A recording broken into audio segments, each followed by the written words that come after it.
transparent without jeopardizing our investigations. So a little bit of the timeline is important. Charlie Kirk was unfortunately assassinated on September 10th. We immediately, the next day, released images early in the day in local time in Utah to start the public partnership in our manhunt for the assassin and culprits.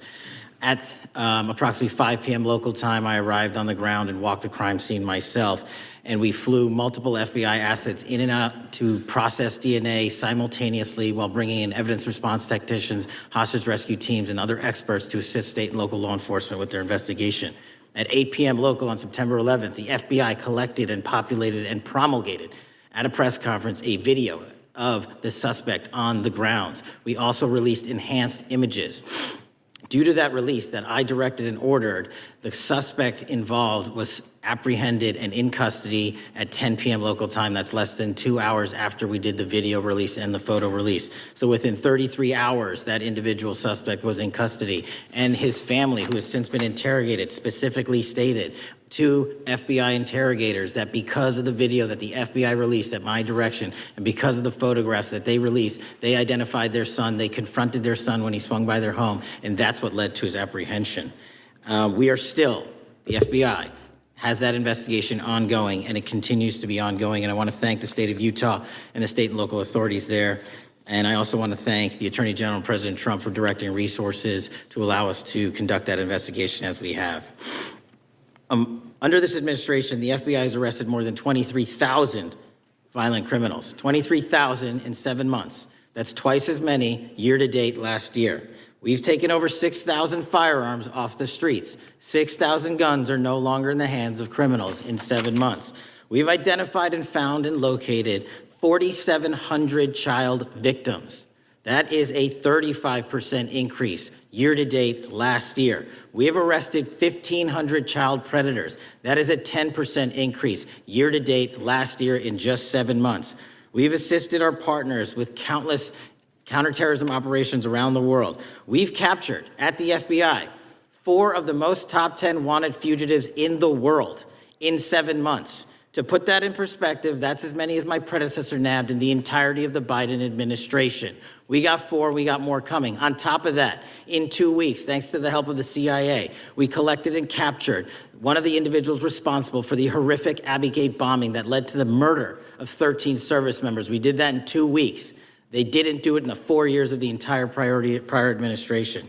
Nationwide, we've been executing our Operation Summer Heat, the FBI's national focus on targeting violent crime based on intelligence-driven operations. Ask the citizens of Seattle, Miami, Memphis, Charlotte, Chicago, New Orleans, to specifically highlight New Orleans and Nashville. There has been a 250% increase in violent crime arrests in those cities alone and other mid-major cities that I've just listed. In just a few short months, we have already unleashed 1,000 FBI personnel across this country. Every single state across this country is getting a plus up. This is a fiction that the FBI is short or that we are compromising the men and women in the field. They do not need to be in Washington, D.C., so we're sending them into the field to each and every one of your states. Because of that, crime is at an all-time low. We had to do it because of the explosion of crime. And maybe the most important stat for Americans to realize: in just 7 months, we are on track to produce the lowest murder rate in modern U.S. history by double digits. Those are results not of mine. Those are results of the men and women of the FBI. If you want to criticize me, bring it on, but do not attack the brave leaders in the field. We are also working 24/7, 365 on the opioid epidemic that is killing more than hundreds of thousands of people a year. We have seized 1,600 kilograms of fentanyl off the streets so far in 7 months. Year to date, 25% increase. To put that in perspective, that's enough to kill a third of the American population, 120 million Americans. 100,000 kilograms of cocaine and meth gone off the streets. Earlier this year, I highlighted in Cincinnati, Ohio, how we're getting creative to chase down those that were willing to do harm to our citizens, not just by striking at the heart of the fentanyl producers, but the fentanyl precursor companies in China. And we indicted for the first time multiple companies and individuals, not just in America, but in mainland China, that are producing the ingredients that produce and make fentanyl that kill our children. And we're going to keep going.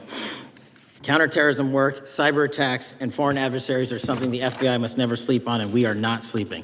In the counterintelligence space alone, this year, year to date, 30% increase in counterintelligence arrests from the DPRK, Russia, Iran, and China. And I want the American people to know, in this setting, there's a lot of work that the brave men and women in the FBI are doing we just can't get into, but they don't stop. Our cyber threats, ransomware attacks, those harming our children online. We have nearly a 20% increase in indictments arrests in 7 months alone this year. We're going after those that harm our malware, infrastructure systems, telecom systems, and energy structure. Combating SALT and Vault typhoons are just a little bit of the examples we're doing. Maybe most importantly, under the counterterrorism and domestic terrorism umbrella, are nihilist, violent extremists, and those that label themselves 764, who wish to go online and convince children to maim and mutilate themselves and commit suicide. And we are producing record numbers of arrests under that umbrella organization. We even stopped an individual in the 764 network who wanted to conspire to kill an adolescent girl. He is now in custody. Transparency remains one of my main priorities at the FBI. And this is what I've done in my 7 months at the helm. We've produced more than 33,000 pages of documents to Congress to a variety of committees, including, I believe, 7,500 to this committee alone, if memory serves me correct. To put the 33,000 in perspective, my predecessor in 7 years produced 13,000 pages in total to the United States Congress. His predecessor in 4 years produced 3,000 pages in total. I repeat, I have produced 33,000 pages in 7 years to this Congress and will continue to do so. I'm dedicated to restoring the trust and the mission and the integrity of the FBI, and we cannot do so without congressional oversight, and I promise you I will continue to do so. On the Epstein case, the original sin on the Epstein case was how it was handled by Mr. Acosta when he first brought the case in 2006, 7, and 8. The original case had a very limited search warrant, had a very limited search window, had a very limited investigative window. I was not there when those search warrants and that investigation was launched. I would not have done it that way. They were limited to only 3 to 4 years of investigations from 97 to approximately 2001 and 2002 to 2005. Mr. Acosta allowed Mr. Epstein to enter into a plea agreement where he served weekend jails for trafficking minor women. He also was allowed to relieve jail to go home on the weekends. Plus, he allowed a non-prosecution agreement to be signed as part of that plea deal, prohibiting future investigations from that prosecution and from that evidence, and prohibiting the collection of further material. That is the original sin. We are working with Congress to produce more than any administration ever has material on Epstein. And I welcome the challenge to tell us that we are not being as transparent as the law allows. We even went to court and asked the judges to lift those prosecutorial agreements and to lift those court order seals, and they denied us 3 times. Congress is welcome to do the same and join the fight.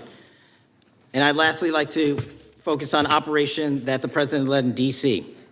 Because of this, we are taking this fight in D.C. to every single city across the country. 2,100 arrests in the last month alone. D.C. has seen a 60% decrease in gun crimes, 75% decrease in carjackings, and 53% decrease in homicides in our nation's capital, and rightly so. We're bringing that fight to the streets of America. I want to thank you for your support, and I'm proud to be the director that leads this FBI into a new headquarters building that they've needed for decades, saving the taxpayer $3.5 billion, and also providing our workforce a safe environment. If you don't know the calamity that is the Hoover Building, I invite each and every one of you to walk around. I'll give you a tour myself, and you can see where the cement falls on the heads of our employees that is only to be saved by netting, just to give you an example. Thank you for support to our mission. And I do want to highlight one thing about D.C. It's because the FBI gathered sources and evidence that we were able to, through our source network, identify the horrific murder of the D.C. intern, Eric Tarpinian. And I've spoken to his family, and we are working to bring them justice. And Mr. Chairman, in my 16 years, now my 17 years of government service, if anyone has any questions about my service, bring it on. Yeah. Thank you, Director. We will now proceed under the 5-minute rule. The chair recognizes the gentleman from California, Mr. Eisen. Director, delighted to have you here. You are a breath of fresh air. As you outlined, and I won't repeat it, the accomplishments, you did so with the same resources as your predecessor, roughly. Is that correct? I believe so, yes. And so how much of that has to do with taking people out of the backside of the FBI and moving them into the field, into doing the job for which we primarily pay the FBI. It's exactly what we needed done. 1/3 of the FBI's workforce resided in the National Capital Region before I got there. 1/3 of the crimes do not happen in Washington, D.C. Not anymore. Not anymore. So 1,000 personnel of the FBI were deployed across this country on a permanent basis, and every single state in this union is getting a plus up, not a reduction, a plus up of 1811s, of intel analysts and support staff. And that is why the crime rates are going down in record numbers. Well, thank you for doing that. And you know, it's perhaps the hardest thing for a bureaucrat to do is to lower the head count around them that support them. And I appreciate your willingness to do it different than your predecessor. A lot of what you covered earlier was the find, the discovery, and then the prosecution that is done by the DOJ. But I want to talk a little bit about the prevent side. On the Charlie assassination, sir? No, on all of these. Okay. Okay, for example, and I'll bring it up before the Democrats bring it up, January 6th. January 6th, we now know, because of your find, that in fact there were people involved who were not just observers but participants who in fact, it's been alleged, and I personally believe, in fact, were part of promoting, perhaps even the one woman who died, encouraging her to walk through a door that led to her death. When you see that kind of activity, and you know it was done under predecessors with full knowledge, whether it's January 6th, where embedded people crossed the line, or any other activity, including obviously the Russian hoax that we're now dealing with up in, front and center. My question to you is, what can you or others do to prevent it from occurring again? Not on your watch, but on future watches. How can we know that this won't happen again the moment you leave the FBI? It's simple. What I'm doing through our leadership cadre is having FBI agents do what they were trained to do, not what they were not trained to do, not put them in situations that both harm them and the public. We're also utilizing our SORT networks and prioritizing the threat structure to go after the narco traffickers, the counterterrorism people, the counterintelligence threats, and the cyber threats. That's what they were trained to do, and that's what we're letting them do.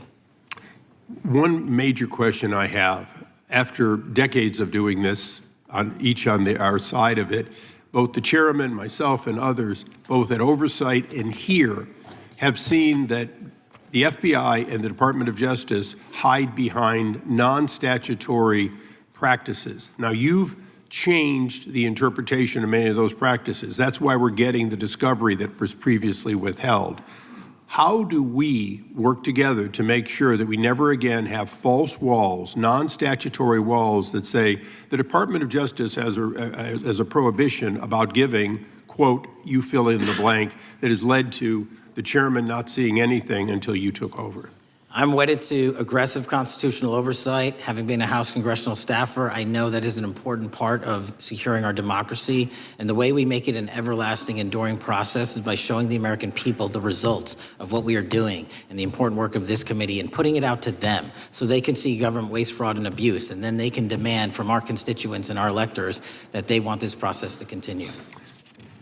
Last major question here. Some things are so sensitive that we both would agree they cannot be made public. Will you commit to this committee, when it is too sensitive to disclose, that you would at least make it available for in-camera review by the chairman and ranking members or others designated? I have done that, and I will continue to do that. Well, thank you. Mr. Chairman, this is a breath of fresh air. This is the beginning of what we need. But my questions today for the director are ones in which I believe that we do need to codify by agreement or by statute, if necessary, the kind of openness and transparency that we're seeing from this administration, the kind of discovery that's allowing us to do our oversight properly. And I would hope that that be the follow-up to this, obviously along with the Attorney General. And I yield back my 4 seconds. Thank you. The gentleman yields back. The gentleman from New York is recognized. Thank you, Mr. Chairman. Welcome, Director Patel. In the wake of the tragic murder of Charlie Kirk, Donald Trump said, quote, "Violence and murder are the tragic consequences of demonizing those with whom you disagree, day after day, year after year, in the most hateful and despicable way possible," close quote. I would note for the record that Donald Trump has famously demonized practically every person he has ever disagreed with, and therefore, using his own logic, he has put their lives at risk. I should know Donald Trump continuously puts my life in danger. About 2 weeks ago, when I announced my decision not to seek re-election, many people on both sides of the aisle, including the chairman, offered me well wishes and thanked me for my service. Donald Trump, on the other hand, took to Truth Social to call me a, quote, psychopathic nut job, among other things. Yesterday, I received a threatening note filled with anti-Semitic comments and hateful attacks that mimicked some of the same language used by the president. I am sure many of us on this committee face similar threats every day. We have seen political assaults on both the left and the right.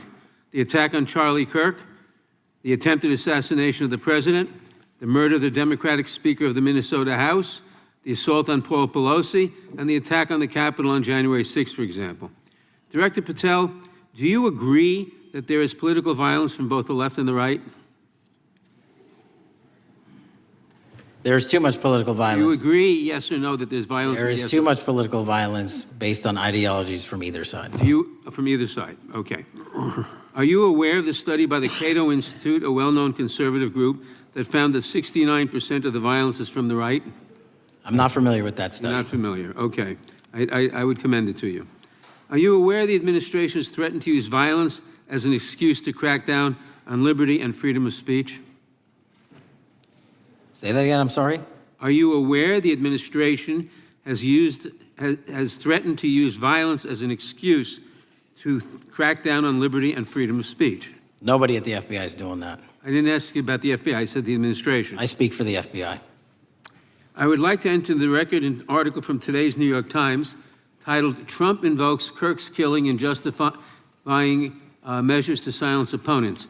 In the wake of Charlie Kirk's killing, President Trump and his allies have laid out a broad plan to target liberal groups, monitor speech, revoke visas, and designate certain groups as domestic terrorists. I ask unanimous consent to insert this into the record.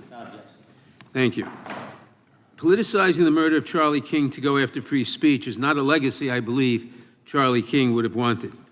Moving on, I want to address another topic. The FBI has traditionally played a key role in prosecuting public officials for corruption. But I fear that at a time when the president is accepting planes from Qatar for his post-presidential personal use, issuing pardons to major donors, and personally profiting from the office of the presidency, the FBI may be abandoning its commitment to investigating public corruption. Since its creation in the wake of the Watergate scandal, the Public Integrity Section has been one of the crown jewels of the Department of Justice, investigating and prosecuting corruption among the nation's public officials and acting as a key safeguard against politicized prosecutions. This section's work has been supported by an elite squad in the FBI devoted specifically to rooting out corruption. But according to reports, the Public Integrity Section has now been decimated, and the FBI's Public Corruption Squad has been dismantled. I would like to submit for the record a New York Times article entitled, FBI Dismantles Elite Public Corruption Squad. I ask unanimous consent. Thank you. These actions are an invitation to corrupt politicians to break the law, since they know that the government is asleep at the switch. Last month, Senator Warren and I, along with dozens of other members of Congress, wrote to you and Attorney General Bondi expressing grave concern over your decision to effectively legalize corruption and to politicize prosecutorial decisions. And he asks unanimous consent to enter this letter into the record. Thank you. I don't have time today to walk through all your questions, all of our questions and concerns, but will you commit to answering this letter in short order so that we can understand what factors led to this decision and how it has impacted the ability to hold corrupt officials accountable? I will review your letter with my team and respond as soon as I can. You will respond. Thank you. I yield back the balance of my time. Gentleman yields back. Gentleman from Arizona is recognized for 5 minutes. Thank you, Mr. Chairman, and thank you, Director, for being here. I appreciate the change in the FBI and the tone since you've been there. We heard the ranking member, however, describe the FBI under your leadership as being resorting to political enforcement and you personally as being paranoid. I would just suggest that perhaps that is the projections of the ranking member himself and not you, sir. I want to refer to something that was said yesterday in yesterday's hearing by Senator Grassley. He said, it's well understood that your predecessor left you an FBI infected with politics. At your nomination hearing, he gave you records, made public records about whistleblowers regarding something called Arctic Frost. Arctic Frost was the FBI case opened and approved by anti-Trump FBI agent Thibault, and Arctic Frost became Jack Smith's elector case. The new records show that Arctic Frost was much broader than just an electoral matter. In fact, it was expanded to Republican organizations. Some examples of the groups that the Ray FBI sought to place under political investigation included the Republican National Committee, Republican Attorneys General's Association, and Trump political groups. In total, 92 Republican targets, including Republican groups, Republican-linked individuals, were placed under the investigative scope of Arctic Frost. On that political list for investigation was one of Charlie Kirk's groups, Turning Point USA. In other words, Arctic Frost wasn't just a case to politically investigate Trump. It was the vehicle by which partisan FBI agents and DOJ prosecutors could achieve their partisan ends and improperly investigate the entire Republican political apparatus. I'd ask that, Mr. Chairman, that document be administered. Without objection. So, I know that this may be under current investigation, but I wish to ask specific questions about this for just a moment. What search tools were used in Arctic Frost to view private communications of targets? I believe the traditional search tools, search warrants, lawful service of process, and the tools that the FBI has in our infrastructure systems, cybersecurity systems, and counterintelligence systems. But generally speaking, if I may, I want to use this to highlight the fact that I'm continuing my promise to work with Congress to produce documents simultaneously and also conduct ongoing investigations. I'm giving you as much as I can, and I'll give you more when I can. Thank you. Another question regarding that is, were there any directives from the Biden White House concerning the Arctic Frost investigation? Were there any, directives or communications from the Biden White House itself concerning the Arctic Frost investigation? I'll just rely on what was turned over to date, sir. Okay. So I want to add here, the search warrants that were used included the seizing of a U.S. member of Congress, his phone. I think we all know who that was and how that was taken away and used for political purposes, Mr. Chairman, Mr. Director. So we'll leave that for a second, and let's go over to the Charlie Kirk case for just a second. Let's emphasize this. How many hours did it take from the assassination to the arrest of the assassin, Mr. Director? 33.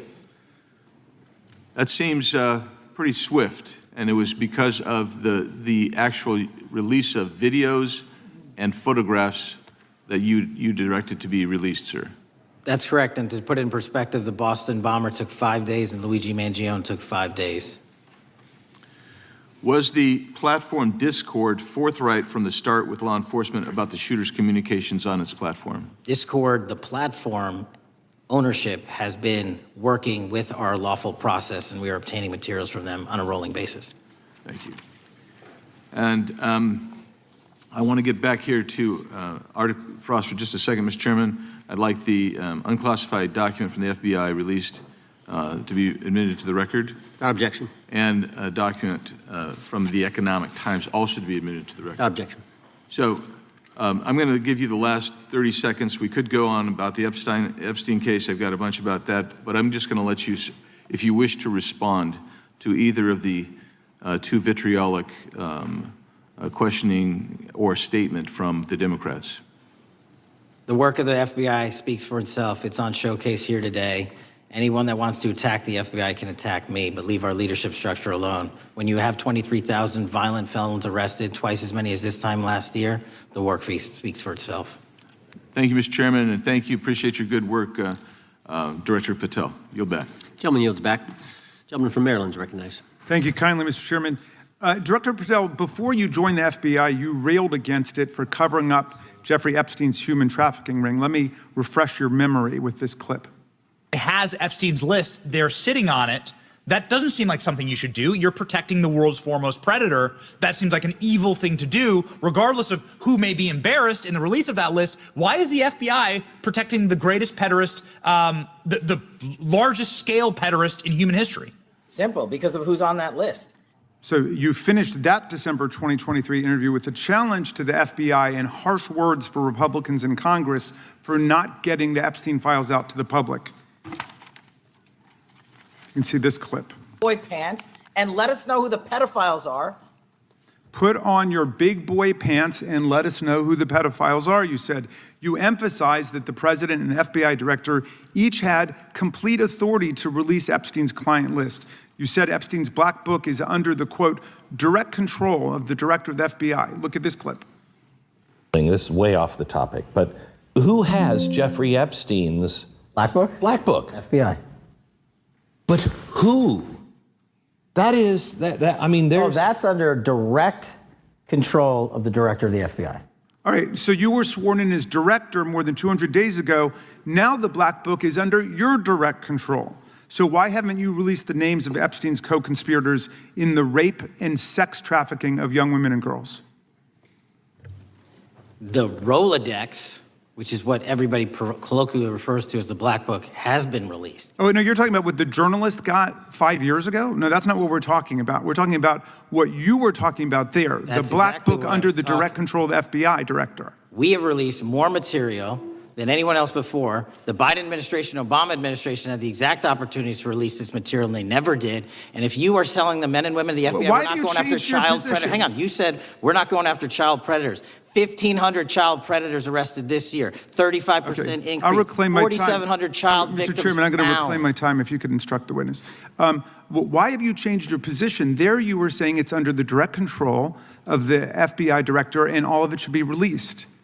Why have you changed your Everything position? that has been lawfully permitted to be released has been released. And as I told you, Really? the investigation was limited. And let me make something crystal clear. I never said Jeffrey Epstein didn't traffic other people, other women, and they're not other victims. This is the investigation we were given from 2006, 7, and 8, and the search warrants from 2006, 7, and 8. That's what we're working with. Well, wait, have you released all of the stuff that the FBI has seized from Epstein's house? The computers, the emails, the file cabinets, the documents? What about the financial records? Have you released all of that? Everything the court has allowed us to Which release. court are you talking about? 3 separate federal courts have come in and said. We're there are talking about the 3 evidence you've got. It's got nothing to do with what those courts have. Do you have any We're talking idea about how the evidence- law works? Wait. Do you want me to break the law in a federal judge's order? No, to I want you to satisfy follow your own curiosity? word, Director Patel. You said up there it was under the direct control of the FBI director. He had the black And book. everything I have direct control over, we have gone to court. You haven't. Complete We your went sentence. to court. Everything you have direct control over, you said. Have gone to court, and everything we have direct Director control Patel, over. complete your and sentence. can You said everything- lawfully Like to release. the We are gentleman- releasing. He'd like to complete his answer.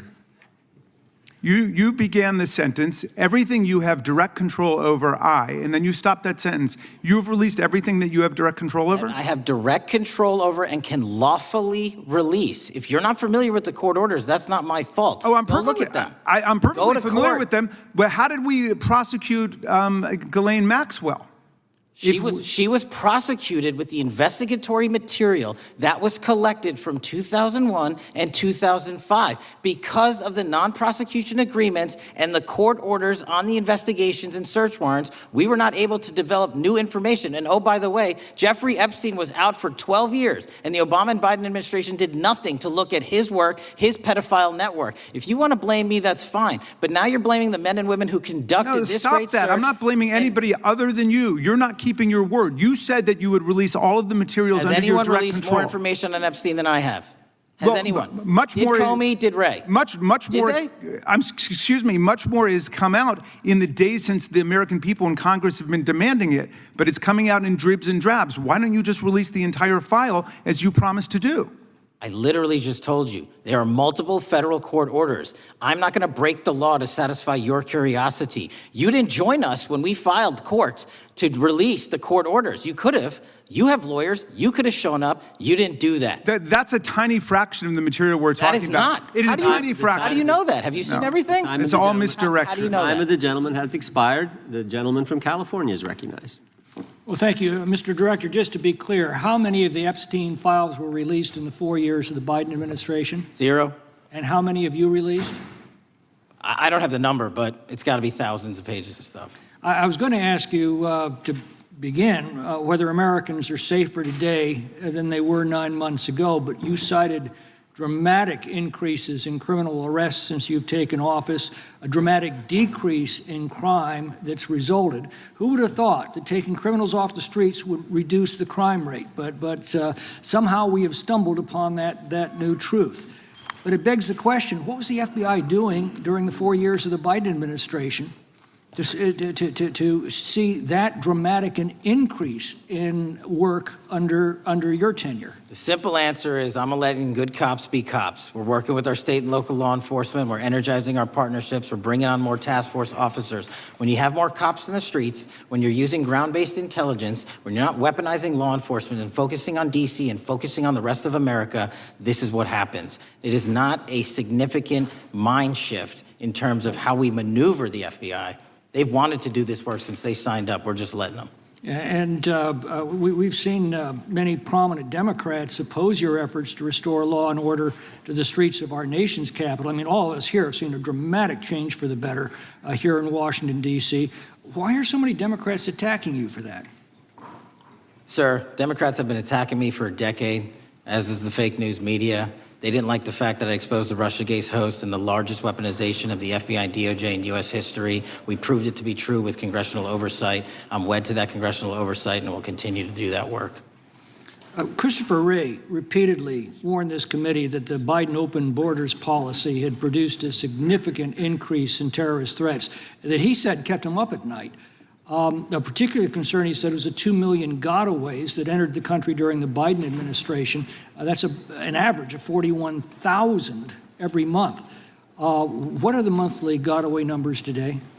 Sir, I'll have to get back to you on the exact gotaway numbers, but identifying that there are gotaways is step one. Going and manhunting them is step two, and that's what we're committing our resources to do. Well, that's my next question, is what progress has the administration made in apprehending and removing terrorist threats that came in during the Biden years? I think you're talking about, if you're not, let me know, known or suspected terrorists, and we've encountered almost zero at the southern border since the southern border has been sealed. But the problem that we are running into is our northern border. It's largely expansive. The enemy has adapted, and we need more focus on the northern border to stop known or suspected terrorists from coming in from places like China, Russia, the Middle East, Africa, Afghanistan. And what can you tell us about the remaining threat posed by potential terrorist cells here in the United States? The terrorist threat that continues to be posed by international terrorists here in the United States is one of my highest priorities. We are working through our intelligence community partners to identify those individuals, and we've taken down numerous individuals in numerous rings across this country to neutralize that terrorist threat, including places like New York City, Los Angeles, and I believe Dallas, Texas most recently. How extensively did criminal cartels like Sinaloa, Jalisco, New Generation, MS-13, Trinidad, and others infiltrate our country during the Biden administration? By the tens of thousands. Well, and what progress have you been making in combating their presence? I think the DHS is best to speak to that, but I think I can't remember the numbers of tens of thousands or hundreds of thousands of individuals they found that came in illegally, and the tens of thousands that associations to criminal networks have all been deported. And that effort is being opposed every step of the way by Democratic leaders in our cities, some of our states, and right here in the Congress. Isn't that true? Well, we're just working where we can in every single city we can, and I welcome the opportunity to partner with Republicans or Democrats on fighting violent crime like we're doing. Mr. Biggs asked about Arctic frost. What else can you tell us about that and what we need to do to assure that it never happens again? Continue the congressional oversight work that you're doing on Arctic frost. Let me provide you with more documentation on Arctic frost, and also call in witnesses from the paperwork that we have given you. You have that right, and the American public deserves to hear what those people have to say. As for my ongoing investigation, there's not much I can say. What role did the FBI play in suppressing the Hunter Biden laptop story during the 2024 election? Off the top of my memory, sir, I believe the FBI was in possession of verified information from that laptop, and it was improperly publicized that they did not have information and masked it as Russian disinformation. We now know that was categorically false. I don't know why the FBI did that, when they did that, but we've released all the materials related to that. Thank you. Gentleman yields back. The gentleman from New York is recognized. Mr. Goldman. Mr. Patel, does Donald Trump appear anywhere in the Epstein files? I'm sorry, could you say that again? It's not a complicated question. Does Donald Trump appear anywhere in the Epstein files? I didn't say it was a complicated question. I just didn't hear you, so my apologies. We have released where President Trump's name's in the Epstein files and everybody else, and all credible information that we are legally allowed to release has been released. All right, so let's go through that. You're referring to court orders that prohibit you from releasing grand jury testimony under Rule 6E. Is that what you're referring to when you say as the law allows? That's a piece of it. Really? What other evidence do those 3 court orders you cited prohibit from being released?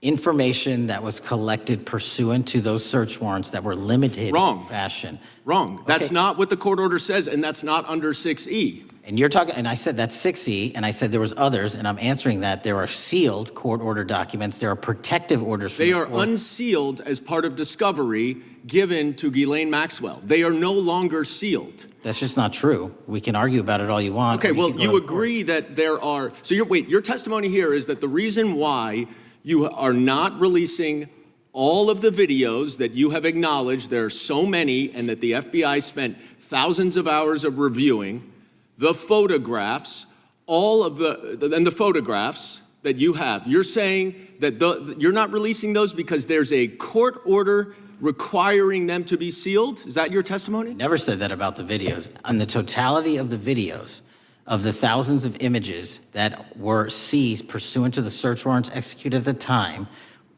the overwhelming majority of that video is pornographic material that was downloaded from the internet and child sexual abuse material. We will never release that. Well, as you should not release the victims, but if there are videos that relate to others who Epstein trafficked to, such as maybe Prince Andrew, or photographs, that you have total control to release. Yes, and if it exists. And so why haven't you released it? Why are you supposing that that is a fact when in fact it is false? Are you saying that You're saying that none of the videos relate to anything relevant to the Jeffrey Epstein trafficking ring? Every single video that we have collected pursuant to the prior search warrants has been examined for the last 10 years. And every single video has been utilized for whatever prosecutions were able to be legally brought. I'm not asking about prosecutions. I'm asking about why you aren't releasing the full Epstein files, including the names of people who were involved in the sex ring that you promised to do before you became FBI director. I just told you, I'm not going to release downloaded porn of I'm not children asking on the about internet. that. Fine. I'm asking about all the other files. What other videos? Tell me. Tell me. That's what I'm asking. Tell me. You're saying there are no videos that would be relevant to anyone else involved in the Jeffrey Epstein sex ring. Pursuant to Mr. Acosta's collection of information based on the search warrants. That's all we have in our possession. And I'm asking you, that stuff. That's all we got. I'm not asking all you got. I'm asking you, in that stuff, there's nothing that's related to any other sex traffic, any other people engaged with Epstein in underage sex. That's correct. To my knowledge, no. Okay. Let's talk about the witness interviews. 302s of witness interviews. Those are not subject to the court order. Those are not subject to any fictional sealed order for a search warrant. Why aren't you releasing those with the redacted names of the victims? We are releasing as much as legally allowed. That's why we went back to the courts. How is that not legally allowed? Sir, do you know how court orders work? Do you know how protective orders Actually, work? Do you know how Mr. sealing Patel, orders I was work? a real prosecutor for 10 years. I know exactly how. So I was a court fake one? orders. And I want to understand what the court order prevents you from releasing witness statements that the FBI took. You should know that as a real prosecutor, when the court hand downs a protective order and a motion to seal, the material is sealed unless that Your judge testimony waives here it. is that all of those witness statements are under a court order, a protective order. We are providing everything we can legally provide. No, that's not my Congress has question. sent us a My subpoena. question is, why are those witness statements that are not grand jury testimony, that if they were under a protective order are no longer under a protective order, why are they not being released? How are they not under a protective Why order? are you not going to the court like you did for the grand jury testimony to unseal those records? The DOJ did go to the court. No, not on those records. Why aren't you going? You just went on grand jury. Time of the gentleman has expired. The You are hiding the Epstein files, Time Mr. of the Patel. gentleman has expired. You are part of the cover-up. Can I respond? Sure can. Any allegations that I'm a part of a cover-up to protect child sexual trafficking and victims of human trafficking and sexual crimes is patently and categorically false, and the work of my So I hope you will talk to them when they Gentlemen's have time has requested expired. to speak with you. Because the Gentlemen's time has victims have expired. Gentleman requested yields and you are back. not responding to them. Director, yes or no, is the FBI still spying on parents at school board meetings? No, sir. Is the FBI still targeting Catholics? No, sir. Is the FBI still spying on President Trump? I don't believe so. Is the FBI still censoring Americans? No, sir. Is the FBI still targeting Americans for shopping at Cabela's or purchasing Bibles? Nobody is targeted for their faith. Is the FBI still targeting Americans who are pro-life? Nobody is targeting anyone for their beliefs. Is the FBI still cooking the books on crime data? The crime data is real. Is the FBI still purging agents for conservative viewpoints? No one at the FBI has asked their viewpoints on Is policy. the FBI still labeling the Betsy Ross flag, the flag of the American Revolution, a hate symbol? No. Well, maybe that's why you've been able to, what was the number? 23,000 bad guys you've arrested, a huge increase from the same time period in the previous administration. I think you said 1,400 predators, 4,000 children rescued. Were those the facts? 4,700, 35% increase on children rescued. Yeah. And you got the guy to Abbey Gate. We We got the Abbey Gate had guy. a guy from the 4th District of Ohio who lost his life there serving our country. We appreciate that. Maybe when you're not focused on politics, you can actually do what the FBI is supposed to do. Go get the bad guys, right? That's what the men and women of the FBI do. Director, did John Brennan lie to Congress? Let me just read a couple things actually before you answer that. 2 years ago, we had Mr. Brennan in for an interview, and I asked him, how'd you learn about the dossier in December of 2016? Mr. Brennan replied, I received a copy of it from the FBI, and the CIA was very much opposed to having any reference or inclusion of the Steele dossier in the intelligence community assessment. That's what John Brennan told the United States Congress. 7 weeks ago, the Director of National Intelligence told us this. John Brennan lied and denied using the dossier in the intelligence community assessment because he knew it was discredited. CIA officer told the House Intelligence Committee Brennan refused to remove it, and when confronted with the dossier's main flaws, he responded, yes, but doesn't it ring true? John Brennan lied to us? Mr. Chairman, I won't stylize the evidence. What I will say is that the intelligence community assessment, those that created it and any individual involved with it, is an ongoing investigation. There's an investigation into what took place in December and January of December 2016, January 2017, when this whole thing started, this grand conspiracy. That is being investigated, is that right? That has been publicly announced by the department. That's been announced by the department. Did Chris Wray hide documents from this committee? You would know better than me, sir. Well, I think you told us like 700 pieces of information you've given this committee since you've been the director relative to just one incident, the Catholic memorandum from the Richmond field office. I can give you the comparison, sir. Yeah. The Catholic memo, I believe we turned over 750 documents. In Mr. Ray's tenure, I believe they turned over 19 pages. 19 pages. You've given us 700. Why would Chris Wray hide information from this committee? You'd Want have to to hazard a ask. guess? I'm sorry? Hazard a guess why he would do that? I don't know, sir. I think maybe it was because FBI was spying on a priest, trying to get him to break the priest penitent confidence that exists. You think maybe that was the reason? You'd have to ask him, sir. Yeah, we'd love to do that. I want to read a few names here. Arctic Haze, Tropic Vortex, Riding Hood, Foggy Falls, Echoes Fate, Sirens Lure, Genetic Christmas. What are these code names about, Director? You know? Not off the top of my head. Well, Arctic Haze, Tropic Vortex. My understanding, these are code names for leak investigations of classified information from the year 2017. Does that ring a bell? In terms of leak investigations, many of those are classified and many of those are ongoing, Mr. Chairman. But we are working with you to produce documents as we close those investigations or as we declassify them. Let me ask you this question, because this is something I've wondered about, the way the FBI used to work. Wade, this whole so many of these things unfolded. Seems to me you had all these people in government leaking information that then gets reported in the press, and there's a story written about it, and then that article is then used to further the investigation and move forward with what they want to do. Did that take place back in 16 and 17? That's the exact scenario that took place in the FISA application for Carter Page and the rest of the Trump campaign. And that is frightening, because that's what the CIA is supposed to do in foreign countries. It's not supposed to happen to Americans, but it did, didn't it, Director? Yes. And not just any Americans, it happened with the President of the United States. Is that accurate? Yes, sir. Yeah, and you were the key guy in helping expose that. And I think our country will be forever grateful for what you did to let the country know that was going on involving Americans, which is not supposed to happen, and not just, again, any American, but the President of the United States. Chair now recognizes the gentlelady from California.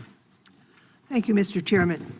I'm concerned by reports that FBI agents have been diverted from their important work on crime and anti-terrorism to work on matters that are not critical to our safety. I'd like to play the video, the whole video Jeffrey clip. Epstein's Black Book? Black Book. FBI. But who? That is, I mean, there's... Oh, that's under direct control of the director of the FBI. But the Black Book, it's not just sitting, I mean, that's Hoover power times 10. And to me, that's a thing I think President Trump should run on. On day one, roll out the Black Book. In contrast to that attitude of let it all out, we're getting reports of actions that run contrary to getting everything out, and that also involve diversions of FBI resources. For example, an FBI whistleblower reported that you were pressured by the Attorney General to place 1,000 personnel on 24-hour shifts to mine roughly 100,000 Epstein-related records to redact President Trump's name from the files. Bloomberg reported this, that you directed FBI special agents from the New York and Washington field offices to join the Bureau's FOIA employees in Winchester and another building a few miles away, and that while reviewing the Epstein files, FBI personnel identified numerous references to Trump in the documents, and people familiar with the matter said that Trump's name, along with other high-profile individuals, was blacked out. Now, the New York Times reports, and this is a quote, Justice Department officials diverted hundreds of FBI employees and federal prosecutors from their regular duties to go through the documents at least 4 times, including once to flag any references to Mr. Trump and other prominent figures. Details of the review were based on accounts by 3 former FBI and Justice Department officials who spoke on condition of anonymity because of fears of retaliation, and further that the FBI finished, after they finished its review of the files and materials, was sent to a team of Justice Department lawyers who double-checked the FBI's redactions and, quote, were instructed to flag any mentions of Mr. Trump and other celebrities. Now, I have 3 questions for you, Mr. Patel, about this. First, how many times did President Trump's name appear in the Epstein files? Was it more than 100, more than 1,000? Were the agents who were pulled from their duties to redact the president's name from the Epstein files working on criminal cases or national security cases or child sex trafficking cases? And are the number of agents that have been reported diverted for these purposes, is that accurate? No. No what? You asked if it was accurate. I said it wasn't. So you're saying that none of this happened? No, I'm saying it was inaccurate. Okay. How many times did President Trump appear in the Epstein files? More than 100? More than 1,000? No, and what we've been able to release is what we've been legally able to release, and that has been... No, that's not the question. I asked you, how many times did the president's name appear? I don't know. It's your testimony. You do not know that answer. The number of times? No.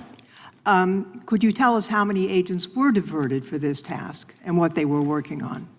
Well, when you say diverted, you make it seem as if agents were pulled off what they do all the time.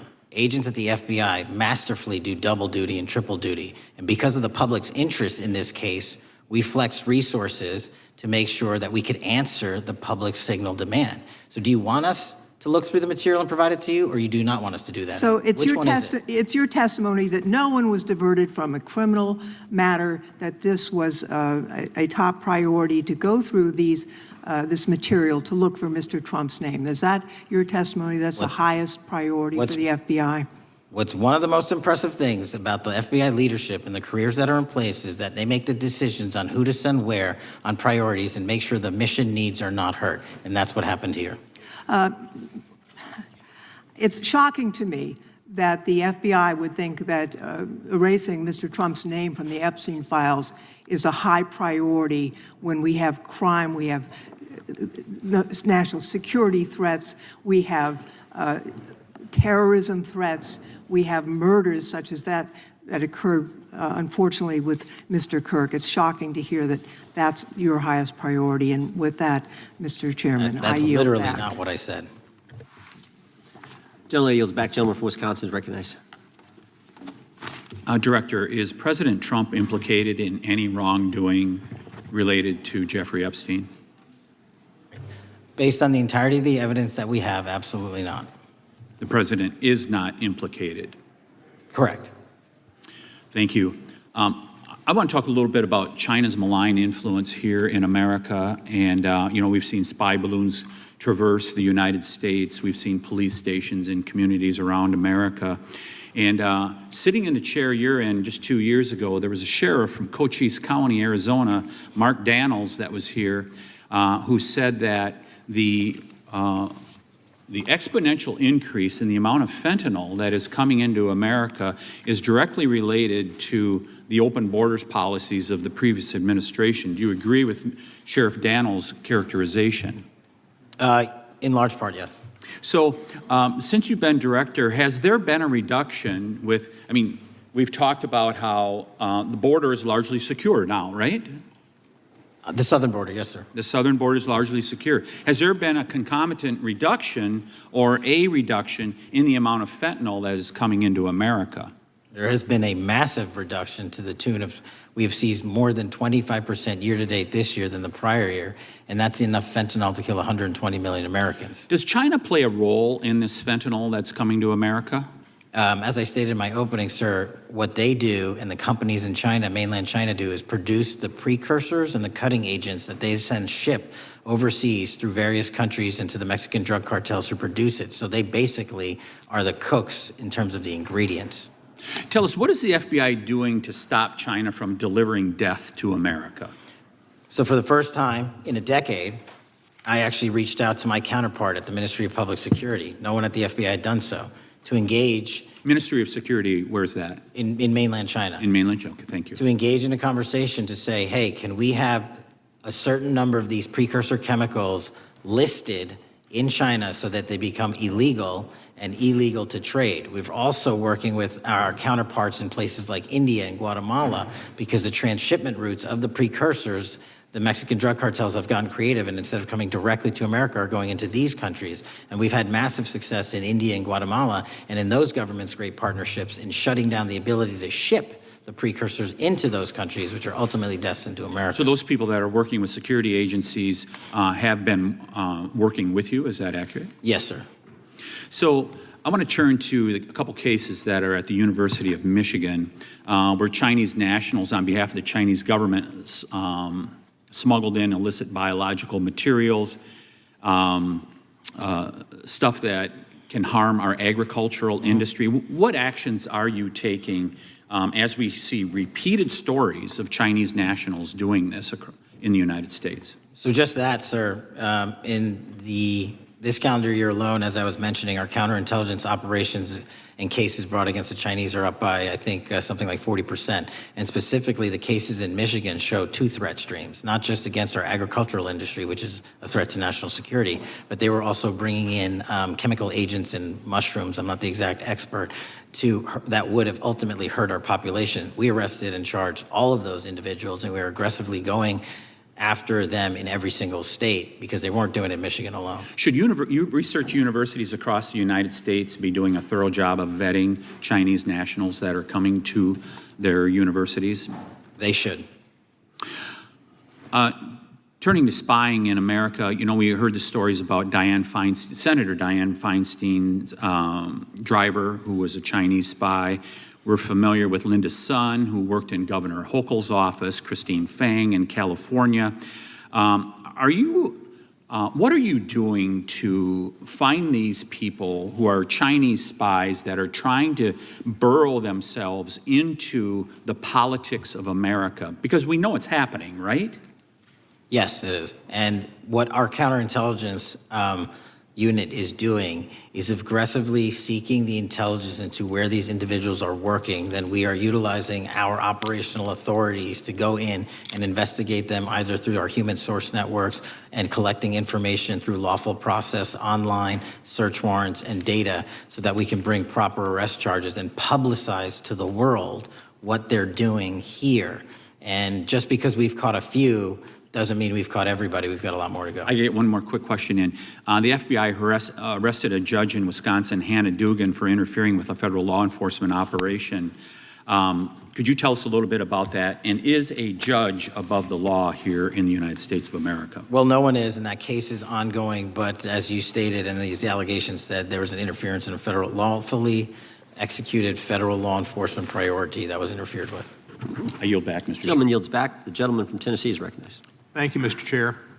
Director Patel, I believe you had primary importance in starting Operation Viper in Memphis. Is that correct? Yes, sir. And Operation Viper brought in the FBI, the DEA, the ATF to help the Memphis police in policing the city. That'll be phase 2, sir. Phase 1 was FBI and local law enforcement in Memphis for the last few months. Okay. You did a good job, and the police director and the mayor have told me that has been helpful, the FBI working with the police. And the FBI are trained in law enforcement. They know Miranda rights, they know how to do policing, and they do a good job working with the police.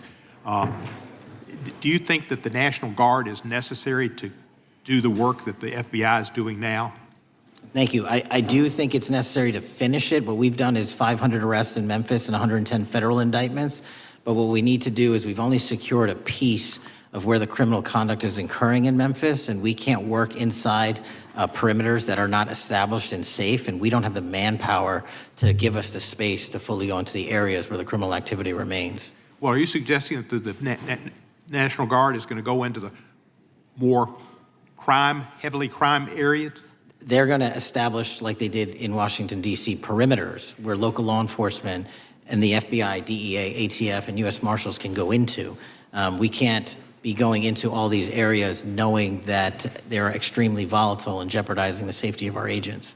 But did the National Guard do anything in Washington to help the FBI stay safe from these dangerous elements? They established perimeters.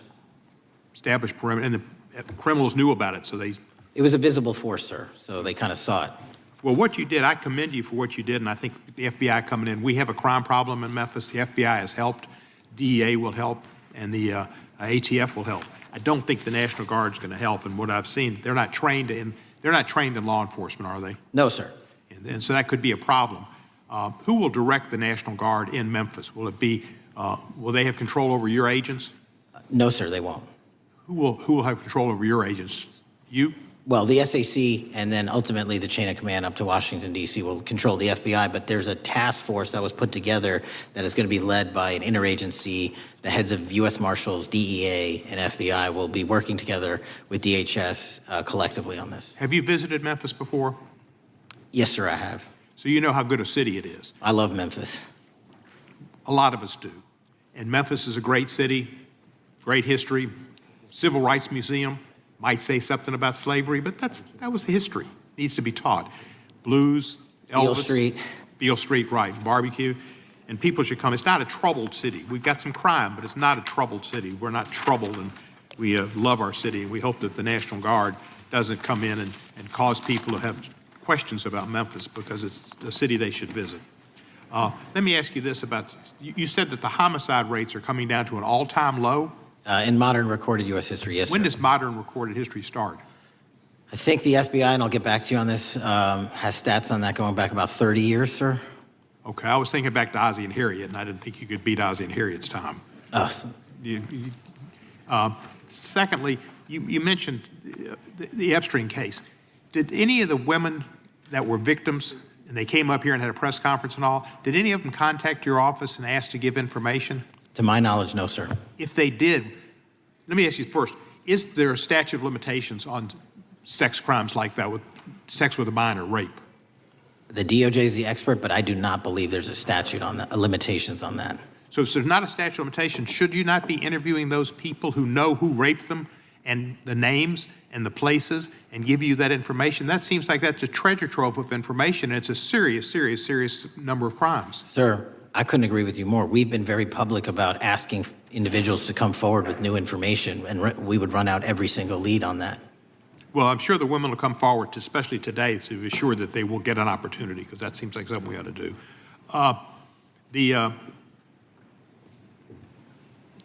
Mr. Driscoll, what was his reputation? I can't comment on Mr. Driscoll's matter. It's an ongoing litigation. Yeah, but his reputation you could tell us about.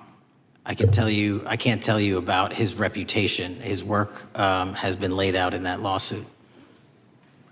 How many of the FBI agents who worked on the January 6th case have been fired? I don't have that number, sir. Do you have a ballpark figure? No, but I can tell you that individuals based on case assignments in the FBI that I have led have not been terminated for case assignments. Thank you, sir. Come back to Memphis and you work with Kevin Kane in our Tourism Bureau. He's great. Thank you. And thank you for your work in Memphis. Gentleman, yes, back. Mr. Chairman, I have a unanimous consent request. Gentleman's recognized. So I've got 4 documents I'd like to introduce into the record. The first one is Jeffrey Epstein's 6th story played out for years in plain sight. And Acosta is quoted in here saying, "I was told Epstein belonged to intelligence and to leave it alone." The second document is entitled, "What Epstein's Bodyguard Warned About His CIA Connections." The third document is from Fox Digital. It's titled, "Epstein's Private Calendar Reveals Planned Meetings with Obama Admin Official CIA Chief."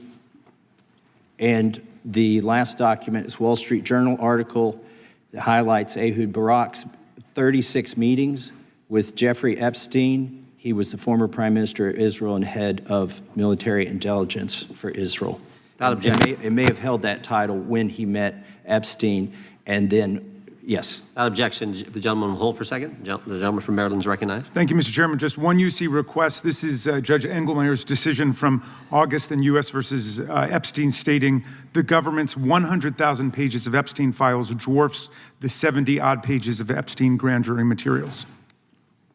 Without objection, the gentleman from Kentucky is recognized for 5 minutes. Thank you, Mr. Chairman. Director Patel, I watched some of your Senate hearing yesterday when Senator Kennedy asked you, you've seen most of the files, who, if anyone, did Epstein traffic these women to besides himself?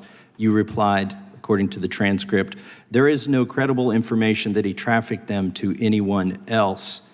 You also said somewhere in the hearing and here today that the problem is that the case files are constrained by limited search warrants from 2006 to 2007, and that the non-prosecution agreement hamstrung future investigations. Those constraints only apply to Southern District of Florida. They do not apply to Southern District of New York, the location of the 2019 sex trafficking indictment, which produced many things, including a series of FD 302 documents.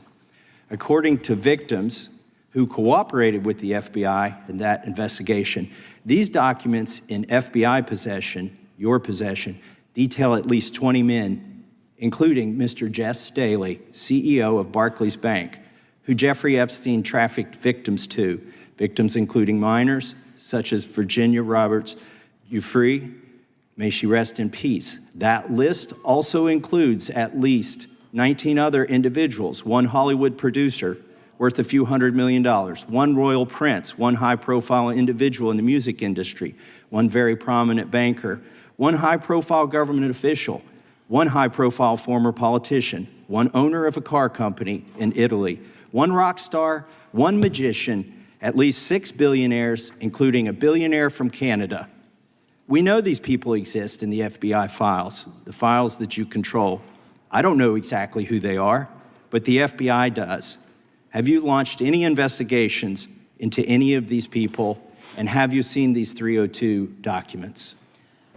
Sir, I have asked my FBI agents to review the entirety of the Epstein files and bring forth any credible information. And we're working with Congress not only to divulge that information and produce it to you, but any investigations that arise from any credible investigation will be brought. There have been no new materials brought to me launching a new indictment. So is the loophole here, or is it your assertion that these victims aren't credible, that the 302s maybe didn't produce credible statements that rise to a probable cause? It's not my assertion, sir. It's the assertion of 2 different United States attorneys' offices from 3 separate administrations who investigated those same materials in lifetime. Are the 302 documents in the FBI's possession? They reviewed all that, yes, sir. And so have you reviewed those 302 documents where the victims name the people who victimized them? If I personally know, but the FBI has. So how can you sit here and in front of the Senate and say there are no names? I said I named one today. I said we are not in the practice at the Department of Justice FBI of releasing victims' names.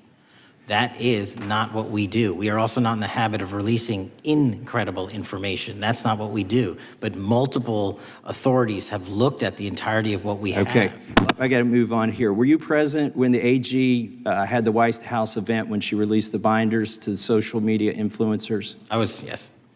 So if you're willing to meet with social media influencers who stood to benefit from the sensational and sad stories of these victims, will you meet with the victims as well? The FBI will meet with anyone who has new information. Will you personally meet with them?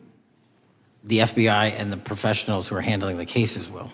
Were you instructed that it was important to release the documents to the Oversight Committee on the day of my introduction of the discharge petition to release these files? I don't know what day that was, so no. Well, they were released that day, and there were victims' names who weren't redacted because they were in such a rush, and the victims are not happy about that. Have you investigated any of the CIA connections? Have you seen the CIA file on Jeffrey Epstein? And if you wanted to see it, would they show it to you? Well, I can speak for the FBI, and that's presuming there's a CIA case file. And I've reviewed everything that the interagency, not I, the FBI, that was provided to us. Would you be willing to look at the CIA file on Jeffrey Epstein? If there is such a file, and if it has not already been turned over to the FBI will look at any new investigative leads. Have you made any progress on the pipe bomb investigation January 6th? And have you made any progress on the motive of the Las Vegas shooter? As to the first, it's an ongoing investigation, and we have made progress. As to the second, sir, I'll have to get back to you. All right, thank you. I yield back. Mr. Chairman, I have a unanimous Gentleman consent yields back. request. Unanimous consent request from the gentleman from New York. I ask unanimous consent to introduce an unsigned memorandum from July 7th, 2025 that says we did not uncover evidence that could predicate an investigation against uncharged third parties with the insignia of the Department of Justice and the FBI. Without objection. Mr. Chairman, I have a unanimous consent request. It's an article entitled DOJ Deletes Study Showing Domestic Terrorists Are Most Often Right-Wing. Without objection. Thank you. The gentleman from Georgia is recognized for 5 minutes. Thank you, Mr. Chairman. Director Patel, thank you for being here today. I want to first talk about the significant role that the FBI plays in combating the national security threats posed by our nation's greatest threat, our nation's greatest security threat, China and the Chinese Communist Party. It's a fact that China is America's most significant national security threat, isn't that correct? I would say so, sir. And you would agree with me that China wants to dominate the United States of America? I think that's largely their plan. And they want to dominate the world both militarily and economically. Isn't that correct? I think so. And sir, you've been FBI director for the last, 8 months? 7 months, yes. 7 months. And during that time, have you held any stock in any companies founded in China? I don't believe so. Well, you do own stock in a company known as Elite Depot, don't you? Which one, sorry? Elite Depot. You own stock. I think that's, I'll have to get back to you. I think it's a law firm and it's a company out of Singapore.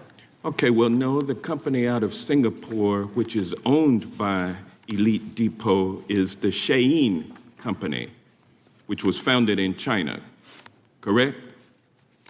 That company operates out of Taiwan. Well, they changed their headquarters from China back in 2022 to Singapore for tax purposes, but it's owned by a Chinese billionaire. I think his name is Charlie Zhu, and you own stock in the company that owns Shein. Which I disclosed during my confirmation process. You certainly did. And now, do you still hold that stock in that Chinese company? Pursuant to the Department of Justice, who reviewed my material that was submitted during my confirmation process, I was able to hold certain stocks, and they made the decision. You still hold the stocks that you have? You still hold on to these Chinese stocks, these stocks in this Chinese company? I disagree that it's a Chinese company, but I was in the DOJ, when you're appointed, makes a call on what you can and can't possess. Well, now, let me ask you this. Chinese companies steal trademarks, they produce counterfeit products and sell them over the internet on platforms such as Shein. They steal intellectual property. They steal data from American companies. And to me, it seems inconsistent with your role as FBI director that you would own stock in a company that is based in a country that is the nation's premier national security threat. It's like you are putting your own financial security over the security of the nation. I disagree with that characterization. Well, I think the American people look at it like it's a classic situation of the fox guarding the hen house. If the FBI is charged with investigating espionage, economic espionage by companies controlled by the Chinese Communist Party, and you are the director of the FBI, you've got a conflict of interest. Sir, I would just show if there's any intimation that I'm against. Why are you holding on to this stock? It wasn't a decision I made. And it's valued at up to $5 million as of when you last reported, correct? $5 million in stock? No, I don't follow it. You don't follow it, but you're still making money off of it. I don't have any money off of anything. Well, what I have done... Trump's trade policies directly impact the value of that Chinese stock. Won't you agree with that? Which trade policy? I'm not a trade expert. Okay, all right. But I want to tell you this. Crazy on me today. Let me ask you this question. Why are you hiding pedophiles? Why are you shielding pedophiles? Why are you protecting pedophiles? That is maybe the most offensive thing you could say to me, given the numbers. Well, you have not released the Epstein files of pedophiles. You were aware of the Epstein client list that was published in the 18,000. The gentleman has expired. The gentleman yields back. Can I answer the question? Can I just respond? Of course, the gentleman can answer the question. Since I took over the FBI, there has been a 33% increase. Sir, all of that started under Christopher Your Wray. time is done, but No, it didn't. The witness gets All to of answer that the started question, under and the then we'll go to our previous, next. FBI director, sir, and you're coming in here trying to take credit for something that a previous director instituted and largely brought to conclusion. I take no I think it's credit. been clear that the director It's offensive. has. numbers are so incorrect much also. better than the previous director. It's Director Patel, if you want to I take- answer the question. I take no credit. The men and women of the FBI have seen a 33% increase in the number of counterintelligence arrests out of the PRC. And so all of a sudden, when And you the- coming in 7 months ago, and Gentlemen, his time has Heaven on earth. expired. and on the sir, the pedophile American public not gonna accusation, go for that. we have arrested 1,500 child predators in the last 7 months. Under More investigations than initiated by anybody the prior Appreciate the directorship. director's good work, and we really appreciate that the time of the gentleman has expired. We now go to the gentleman from Texas. I thank the chairman. I thank the FBI director for coming before the committee. I assume the FBI director, Mr. Patel, I believe you probably agree with me that there is a significant organized effort on the left side of the political spectrum to advance criminal organizations being able to put more criminals out on the streets. And that what we've seen this in daily action. Are you familiar with the report that came out this last Monday from the Law Enforcement Legal Defense Fund? I'm not familiar with that, sorry. So this report came out this past Monday, and it said that significant amount of the money flowing out of George Soros and other leftist organizations and funders has been funding DAs and prosecutors, and quote, many of these DAs had never managed an office, prosecuted a criminal case, developed organizational policies. In dozens of America's largest cities and counties, this report finds these progressive district attorneys have outsourced core parts of the American criminal justice system to activists and political donors, taking direction and advice on everything from staffing decisions and communication strategy. Organizations, it's a complex web of donors going in through these organizations to put radical DAs and prosecutors out there, putting criminals on the streets. Does the FBI director agree that this exists and is a problem? I will accept the factual representation, and if that exists, it is a problem.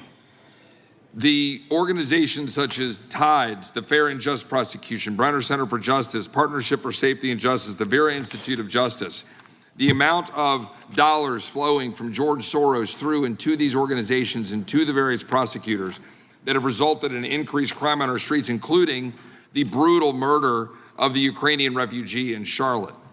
I bring that up because that is one component of the problem. In addition, we have an organized effort targeting our border.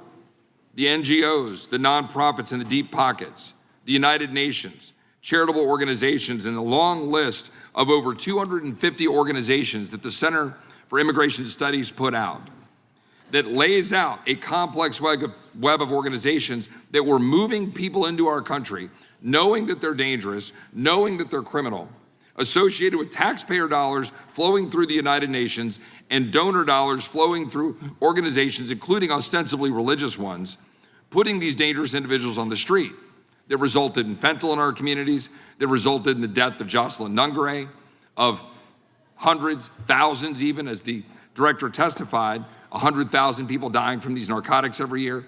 All of this in an organized effort, a complete effort by the radical left to use taxpayer dollars and these dollars to put people on our streets. In addition, the extent to which we've seen now with the Southern Poverty Law Center and their hate map targeting, for example, the Family Research Council, where we had a shooting right here in DC over a decade ago, putting Charlie Kirk, putting a target on TPUSA, Antifa, other radical organizations that are very specifically organized in targeting conservatives and ordinary Americans. Well, how about the organized effort to infiltrate our schools and advance a transgender agenda and advance a radical agenda, perhaps one that we will see exposed further in the individual that actually shot Charlie Kirk. So here's my question. Will you as the director, and are you as the director, pursuing all legal channels to follow the truth wherever it may lead on this organized effort, one? And two, do you agree that Congress should take all action necessary to expose this web of dollars that are flowing to undermine our way of life? I got another minute in my time that I'd like to hear from you on this topic broadly. I'll keep it short. Investigatively speaking, we are doing the following. We are following the money. We are following the money in every organization and every person that is violating the federal code. And it doesn't matter what your background or ideology is, we are following the money. We are using legal process to following that money, issuing subpoenas to follow that money, using grand juries to follow that money. And when we have results to recommend for prosecution to the Department of Justice, we will do that, and we will continue to publicize documents through Congress, yes, when we make these findings. Mr. Chairman, I'd like unanimous consent to insert the record outsourcing justice by the Law Enforcement Legal Defense Fund that I alluded to before. I would ask unanimous consent to add a 2024 list provided by the Center for Immigration Studies on these United Nations and other affiliated groups that are responsible, over 250 of them, for moving individuals into our country in a coordinated effort. I would like a unanimous consent to insert a letter that I sent that currently has 33 members of the United States House of Representatives have signed on it, calling for a special select committee to pursue the organized effort from the radical left to target our way of life and undermine our security by putting criminals on the street and having our borders being wide open and putting us in danger. With that, I would yield back. Without objection. Gentleman yields back. Mr. Chairman, I have a couple of unanimous Gentleman's recognized. One is a letter from Senator Tom Cotton, dated last year, urging the U.S. to, quote, ensure that data from U.S. companies is not harvested by the Chinese Communist Party through the purchase of Shein software and technology. Without objection. And also statement by Marco Rubio, then Senator Marco Rubio, which warned our UK allies about, quote, Shein's deep ties to the People's Republic of China. Without objection. Also,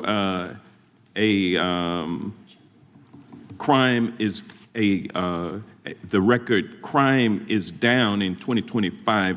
Trump doesn't deserve credit, which demonstrates that the crime rates have been decreasing since 2023, which was published by the Vera Institute.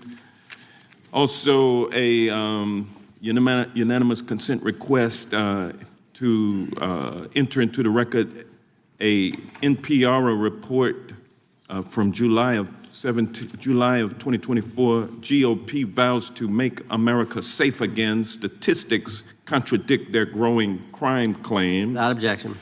Also, a report out of the American Presidency Project dated January 17, 2025, record low crime during the Biden-Harris administration.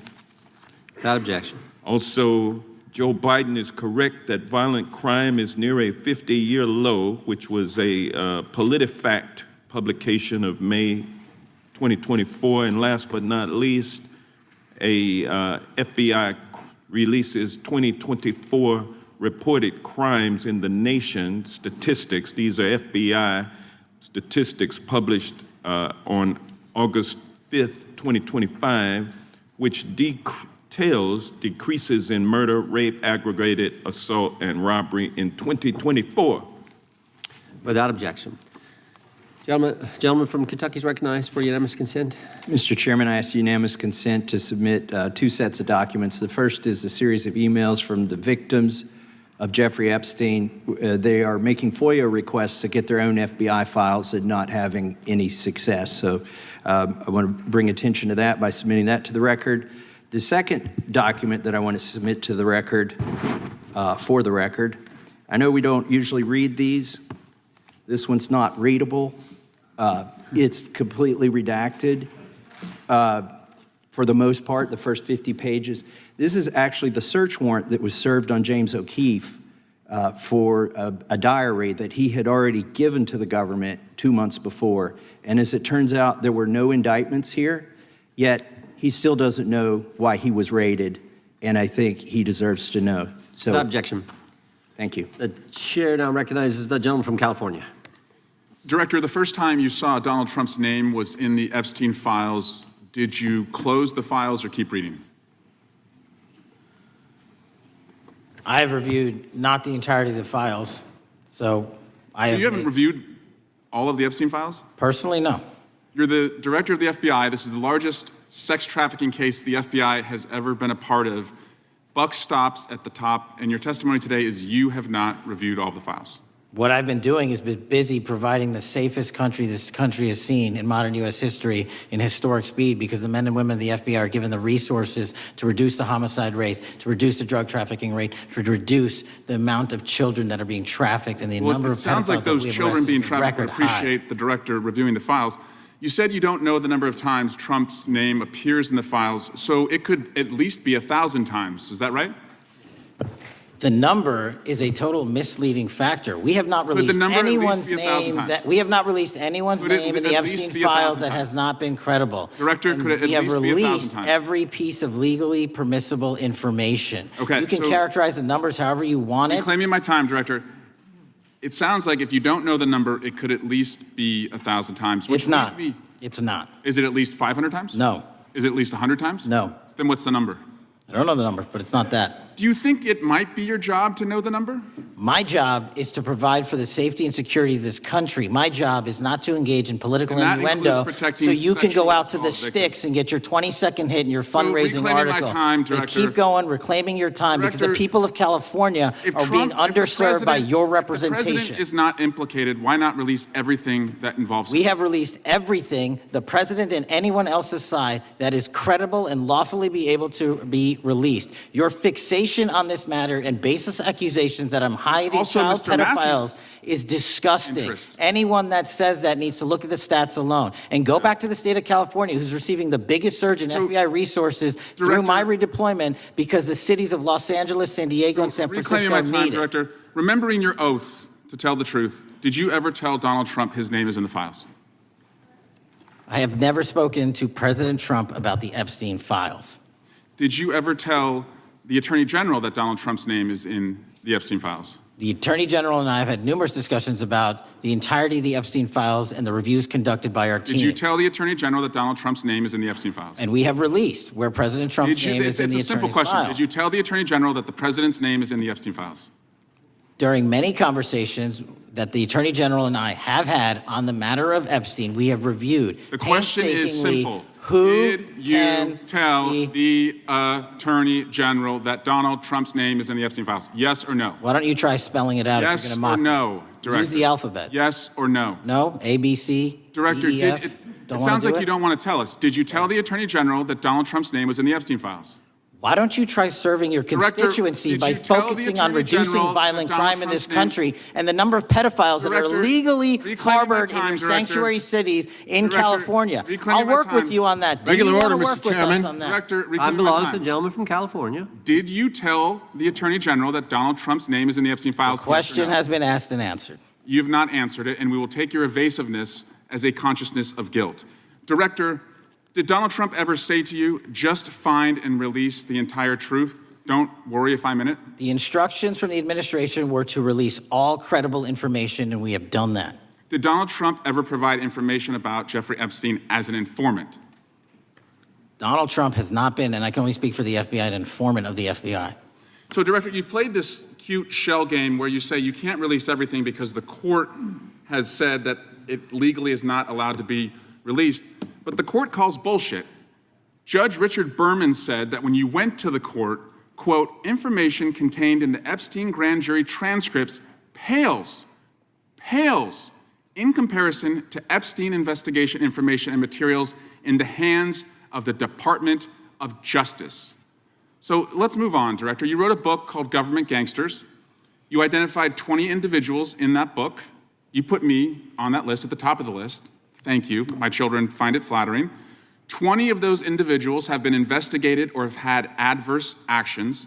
Director, considering that you have identified these people as, quote, government gangsters, will you recuse yourself from making any investigation decisions about these individuals? Anyone that has been terminated at the FBI has been done No, the because question they failed again. to meet the muster Director, and their constitutional I will obligation. work on the No. audio-visual capabilities. I'm of going to the room so borrow that you your can hear me. terminology and call I'm bullshit reclaiming my on your time. entire career in I'm Congress. reclaiming my It time, has been Director. a disgrace to the American Director, I'm people. reclaiming my You time. can No, reclaim your no, you time all recuse you yourself. want. Mr. Chairman, you're going to allow a Protect witness the to speak, citizens of Mr. California. Sway? Mr. Chairman, would you give... recuse yourself, Director? The gentleman has no time to... Mr. Chairman, would you Mr. admonish the witness not to insult members? Gentleman has no time. Mr. Chairman, just committee will remember. Quick point of order.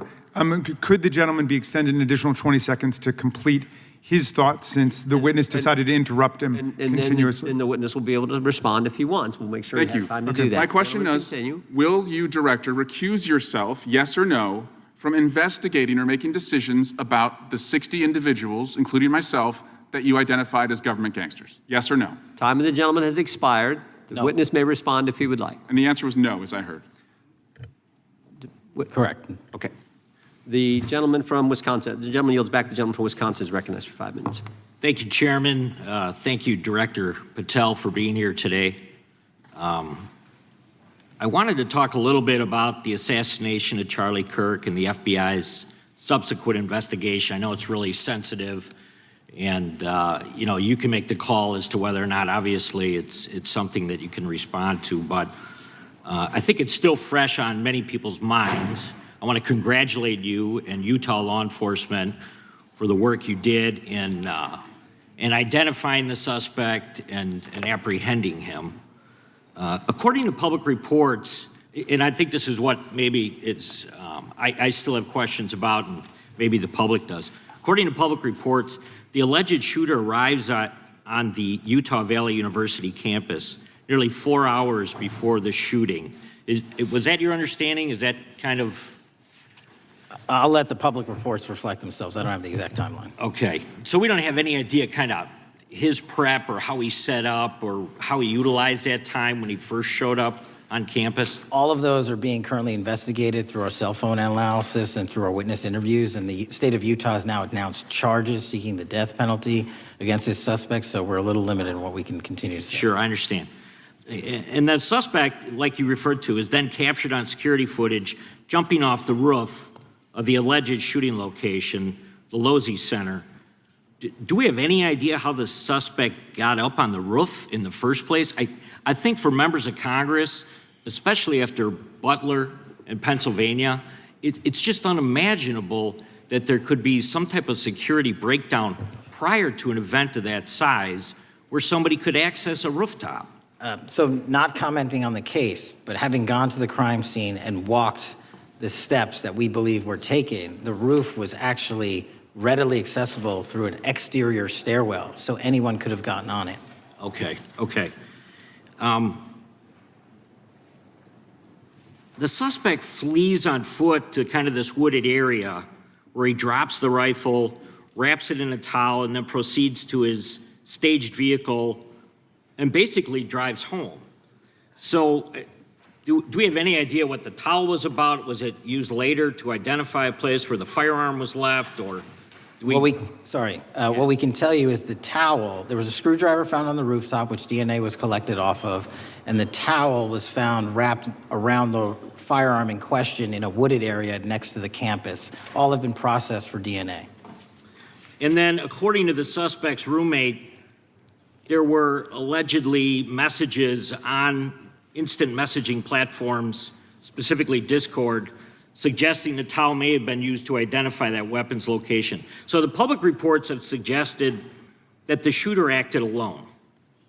Do we still believe that that's true? Do we have any idea as to whether or not those Discord messages led us to believe that the shooter may have had help in any way or assistance? I can only speak to the FBI's investigation, and our investigation is ongoing, and we are interviewing any of those individuals involved in that chat and other individuals in the area. Very good.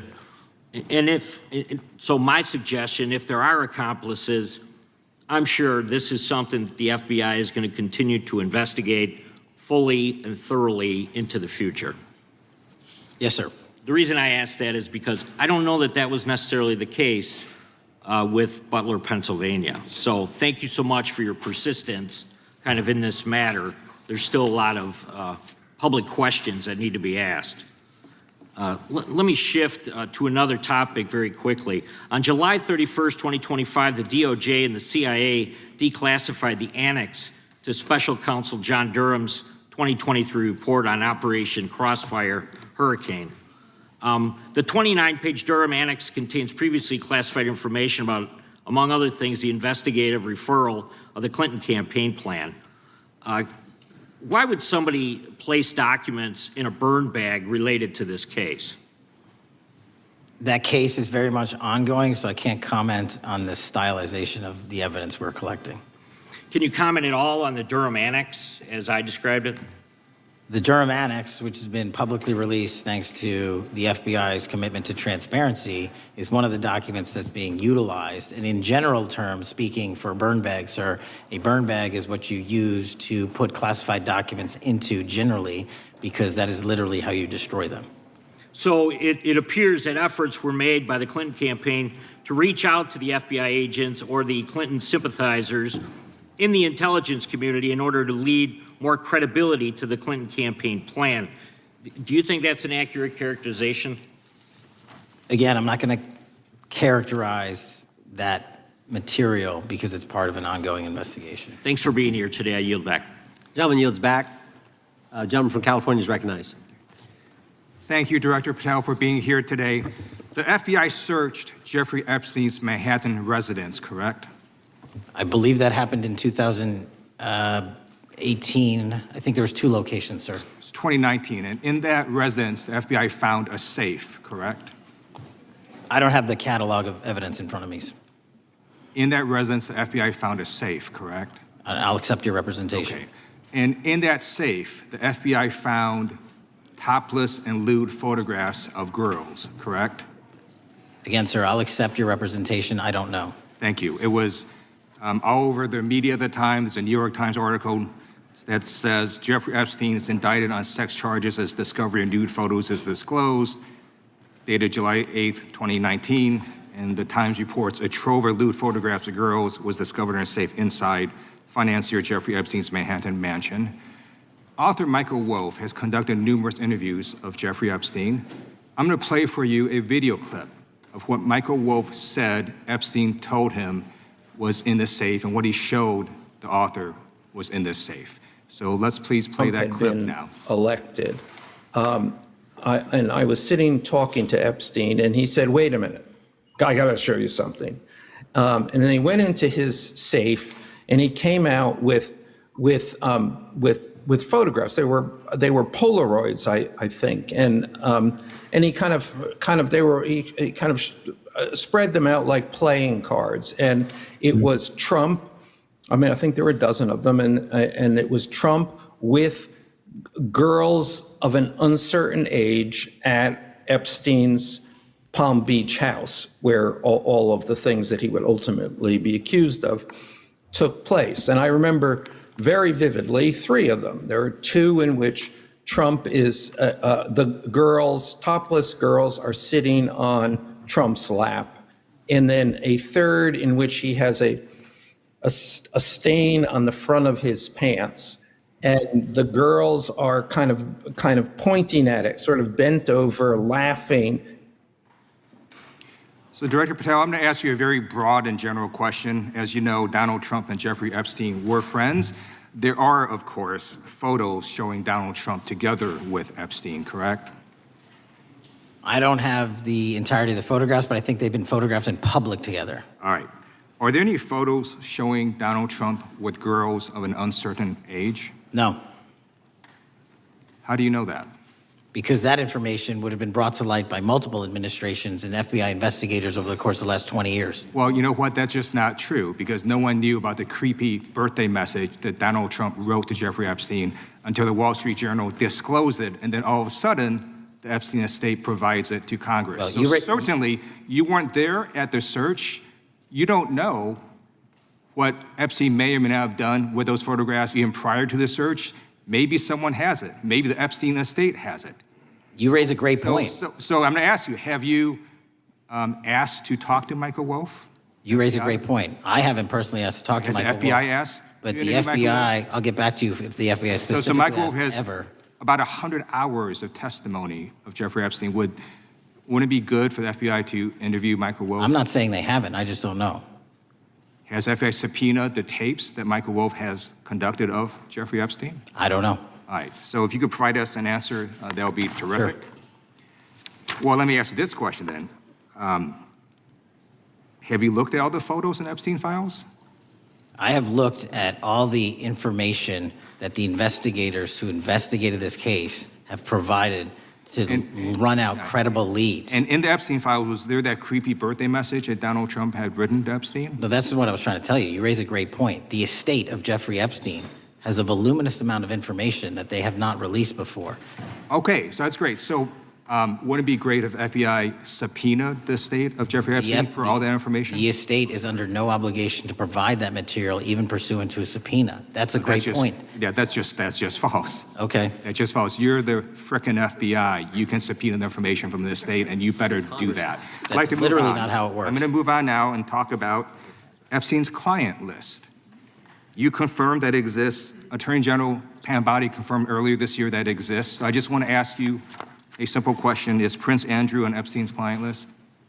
The material related to Prince Andrew has been made public. Is Prince Andrew on the client list? We have released the index of names All right, that were in Jeffrey Epstein's. Is Donald Trump on Epstein's client list? The index has been released, and the index will speak for So I'm itself. just going to say, America, there's a huge red flag. The FBI director could not answer whether Donald Trump was on Epstein's Gentleman's time client has list. expired. I Chair yield now back. recognizes the gentleman from Virginia. Thank you, Mr. Chairman. I want to thank the director for being here and for his work over the last several months, removing the taint of partisanship that has infected the intelligence community over the past several years under the last administration, under the last several directors, standing up for law enforcement, standing up for the brave men and women who work in your agency.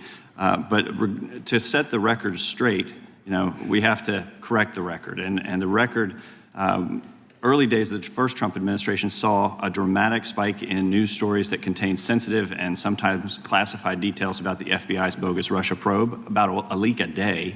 It's unacceptable that senior FBI officials coordinated to leak classified information to try and harm President Trump. Documents produced to the committee in August of this year revealed that the FBI interviewed a former Intelligence Committee staffer who gave details on a systematic process through which leaks of classified information were affected by then Chairman, now Senator Adam Schiff. Were these findings escalated within the Bureau's chain of command, and if so, to what level? Sorry, were the findings escalated? Were these findings that were given to us escalated within the Bureau's chain of command, and if so, what level? Did you receive this information? That entire matter is currently under investigation by the people at the FBI that handle leaks of classified information. All right, it's good to know that there is an ongoing investigation. Can you tell me whether these leaks to the media compromised any ongoing FBI investigations during the Trump-Russia probe? I can tell you, generally speaking, the leaks of classified information are detrimental to any work the FBI is doing. Now, former Director James Comey testified before the Senate Judiciary Committee that he had never been an anonymous source, nor authorized anyone to be an anonymous source in news reports about matters relating to the Trump investigation or the Clinton investigation. Was Comey's testimony true?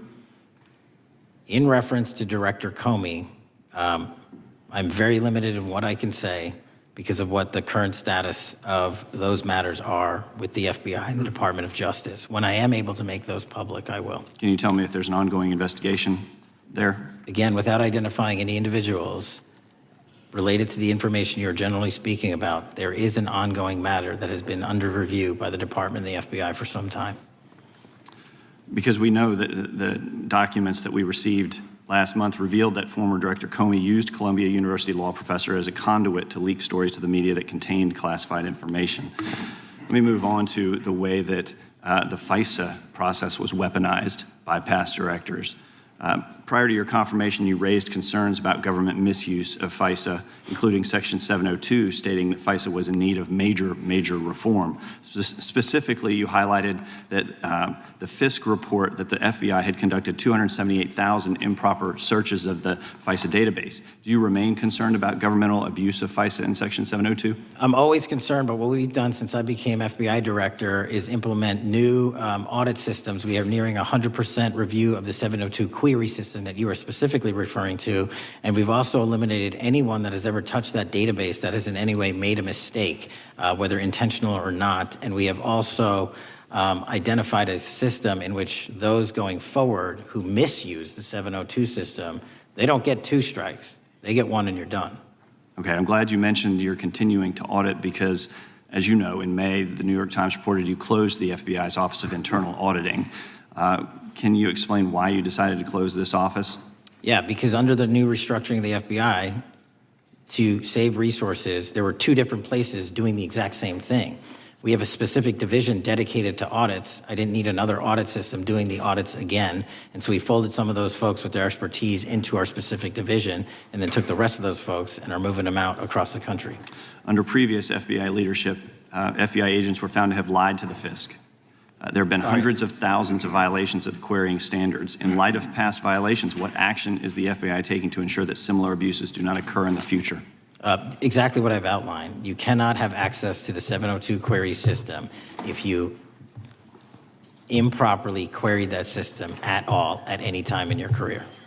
Okay, at a Senate hearing 2 years ago, your predecessor, Director Wray, testified FBI had previously purchased U.S. phone geolocation data for a specific national security pilot project and further stated that the project had not been active for some time and that the FBI relies on court-authorized process to obtain location data from companies.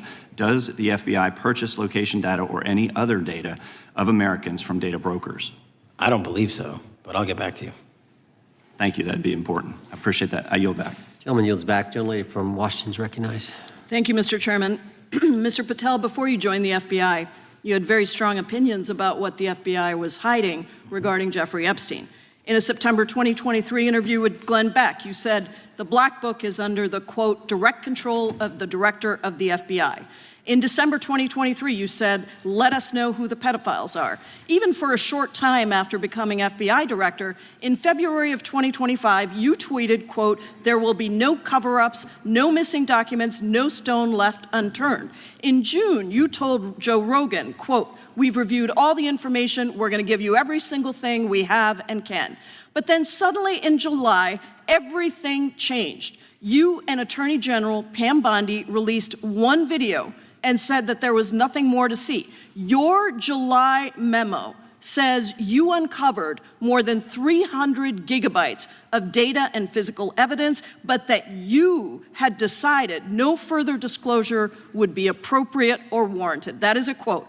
I think what happened, Mr. Patel, is that suddenly you discovered that Donald Trump's name was all over these files, and you started a giant cover-up. So you are under oath, Mr. Patel. You just testified to Mr. Swalwell that you did not speak to the president about the Epstein files.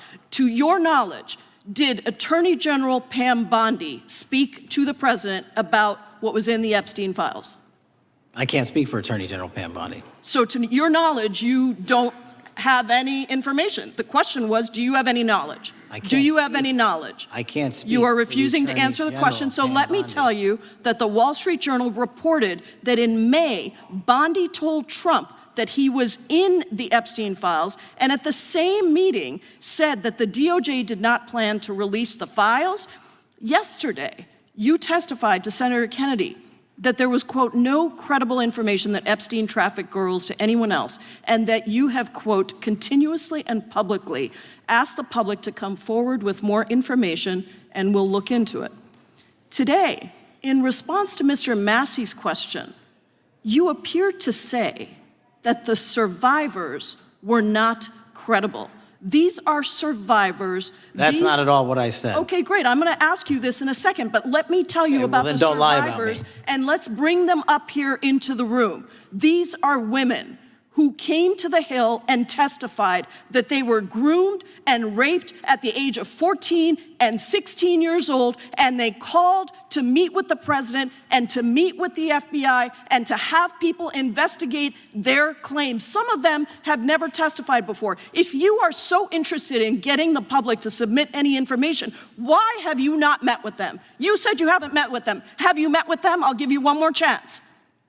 My job as the FBI director is to Is the invite all answer yes or investigative no leads. to whether or not you met with these women who were sexually abused and raped? Any insinuation by you or any What people is on the your an- side that I am not manhunting child predators and sex traffickers, just look at the Mr. stats. Patel, And you talk Mr. about Chairman, cover-ups, man. Mr. Chairman, you this talk is about my time, cover-ups. and I will take Why as much time as I Where were want. you during the Instruct the Obama and witness, Biden Mr. administrations Chairman. when these so-called Instruct the cover-ups were witness. going on? Mr. Why didn't Chairman. anyone in those administrations talk to any of these Mr. purported Chairman. witnesses? Yeah, I let's have get some regular welcomed order, Mr. every Chairman. single person to provide credible information. Time belongs to the gentlelady from Washington. Washington. And I'm but going to take when another you couple accuse of the minutes. witness of something, he's allowed to respond. That's how it works. You say Listen, something, he didn't you say even, something, excuse me, he's allowed Mr. to Chairman, respond. you have Point always of been order. fair, but I'm- this and is I'm not being fair. fair, and you will get No, your- this you will is get your my time. and he We will give the said gentlelady that the a few witnesses additional were not credible. seconds of time. I'm going to get an additional minute of time because that's you'll how get much time you he won't get a took. minute. You'll get some seconds. What we think is under 5 minutes. You don't get to demand how Mr. much time you Patel. get. That's not how it works. Mr. Patel, are the victims of the Jeffrey Epstein horrific trafficking ring, are they credible? Any person with information about ongoing sexual trafficking. I'm asking you if they're credible. Ma'am, I'm Are commenting they on the credible? evidence we have. But And we have routinely asked for people to come forward with more evidence, and we will look at it. And the evidence that we have was the same evidence that the Biden and Patel, Obama Justice Departments Mr. had. Patel, And they this is determined, not new. me, they determined that that Chairman, information was Mr. not credible. Chairman, he's not letting me even ask my questions. You This is ask the ridiculous. questions, he gives an answer. You may not like what he says, No, but that I'm doesn't mean you get to he's interrupt not him. answering my question. Mr. Chairman, have could we an- restore the gentlelady 45 seconds so she We can will give complete her her question? additional 30 seconds, which is what I said I'm earlier. going to keep taking my time because you'll take here's the time thing. that you get. You get are 30 not seconds. answering the question. The question I is, have, you just don't like the answer. Are these women credible? It's a yes or no answer. I have answered the question. Well, and I what is keep the telling answer? you, I'm the only FBI director that has welcomed new information in this Okay. case. This You're administration is the only one that has welcomed any new information in this Is there case. a yes or no to whether Present the new credible victims are information. credible? Present new Are information. the victims credible The victims- or not? I'll tell you what happened in the last Trump Are they administration. credible or not? You can't even Victims say. credibly came forward, and you know what happened? President Trump authorized the indictments of President Jeffrey Trump Epstein. called Not them a Biden, hoax. not Obama. President Trump no one called else. the entire thing a Democratic hoax. So I would like to ask The you gentlelady's if time has you expired. will I gave her meet- the additional if 45 you- seconds she if you requested. will The meet- gentlelady yields back. The gentleman from Mr. New Chairman, Jersey is I would like recognized to for his ask if 5 you would minutes. meet with the women who were sexually time does not belong- abused and raped and groomed time does at not the belong ages to the of gentlelady from 14 Washington. and The time now 16 belongs- years old. Are the you time- going to cover up? No, I'm Are not you gonna- going to I'm continue gonna to recognize cover the up gentleman for from the New Jersey rich for and his 5 minutes. powerful men, including those that might be on this committee? I can yell Or too, are Mr. you Chairman, going but I don't want to yell allow above them this. to The time belongs testify? to the gentleman from New Jersey. I Are you appreciate the going to allow gentlelady them to yielding testify, back. Mr. Patel? Go ahead. Will Mr. you Angelo. allow them to testify to you, Mr. Patel? Mr. Patel, thank you for being here. I know it's been an interesting and difficult 2 days. And I wasn't going to talk about the Epstein thing because there's a lot of other issues that affect the FBI, but I have to say a few words. I've sat here, I've listened to this, I've watched it, and you know, my Democratic colleagues are so concerned now, Mr. Patel, all of a sudden. Where were they last year? Where were they the year before? Where were they the year before that? Where was the last president in any of this? Well, all I know, the only thing I see is a single letter from the ranking member that was sent in 2019 that he didn't like the plea deal, and some people signed on to that. Most of the truth, the real truth, let's be honest, let's be intellectually honest. The real truth is we didn't hear from them at all. Anybody of them. Hardly any of them ever mentioned it. Some of them didn't mention it at all until the beginning of this year. Earlier in the year it started. Not one Democrat asked Director Wray. We all remember Director Wray was here. Not once, not twice, multiple times. Nobody asked Director Wray about Epstein before this committee. Nobody was that concerned. Where was the concern for the victims then? Where was the moral righteousness then? Where was the outrage then? Where was the sense of duty then? Where was the desire for accountability then? Where was the urgency for justice then? Most of all, where the hell was the integrity then? You know what the truth is. Let's just say it, man. Tell the truth time. The truth is, it's politically useful for them to try to do this now, even though they didn't give a damn about it in the past. And you know what? That's an insult to the victims, and that's an insult to America. Continue to do the work you're doing. Continue to uncover what needs to be uncovered. One real quick thing before I say anything to 9/11. We know that was mishandled by the past director and by the past FBIs. There are family members here. There are family members who are concerned. God Almighty, we want to get to the truth of that. I ask you, please, to meet with them, to talk to them, and to investigate this with truth.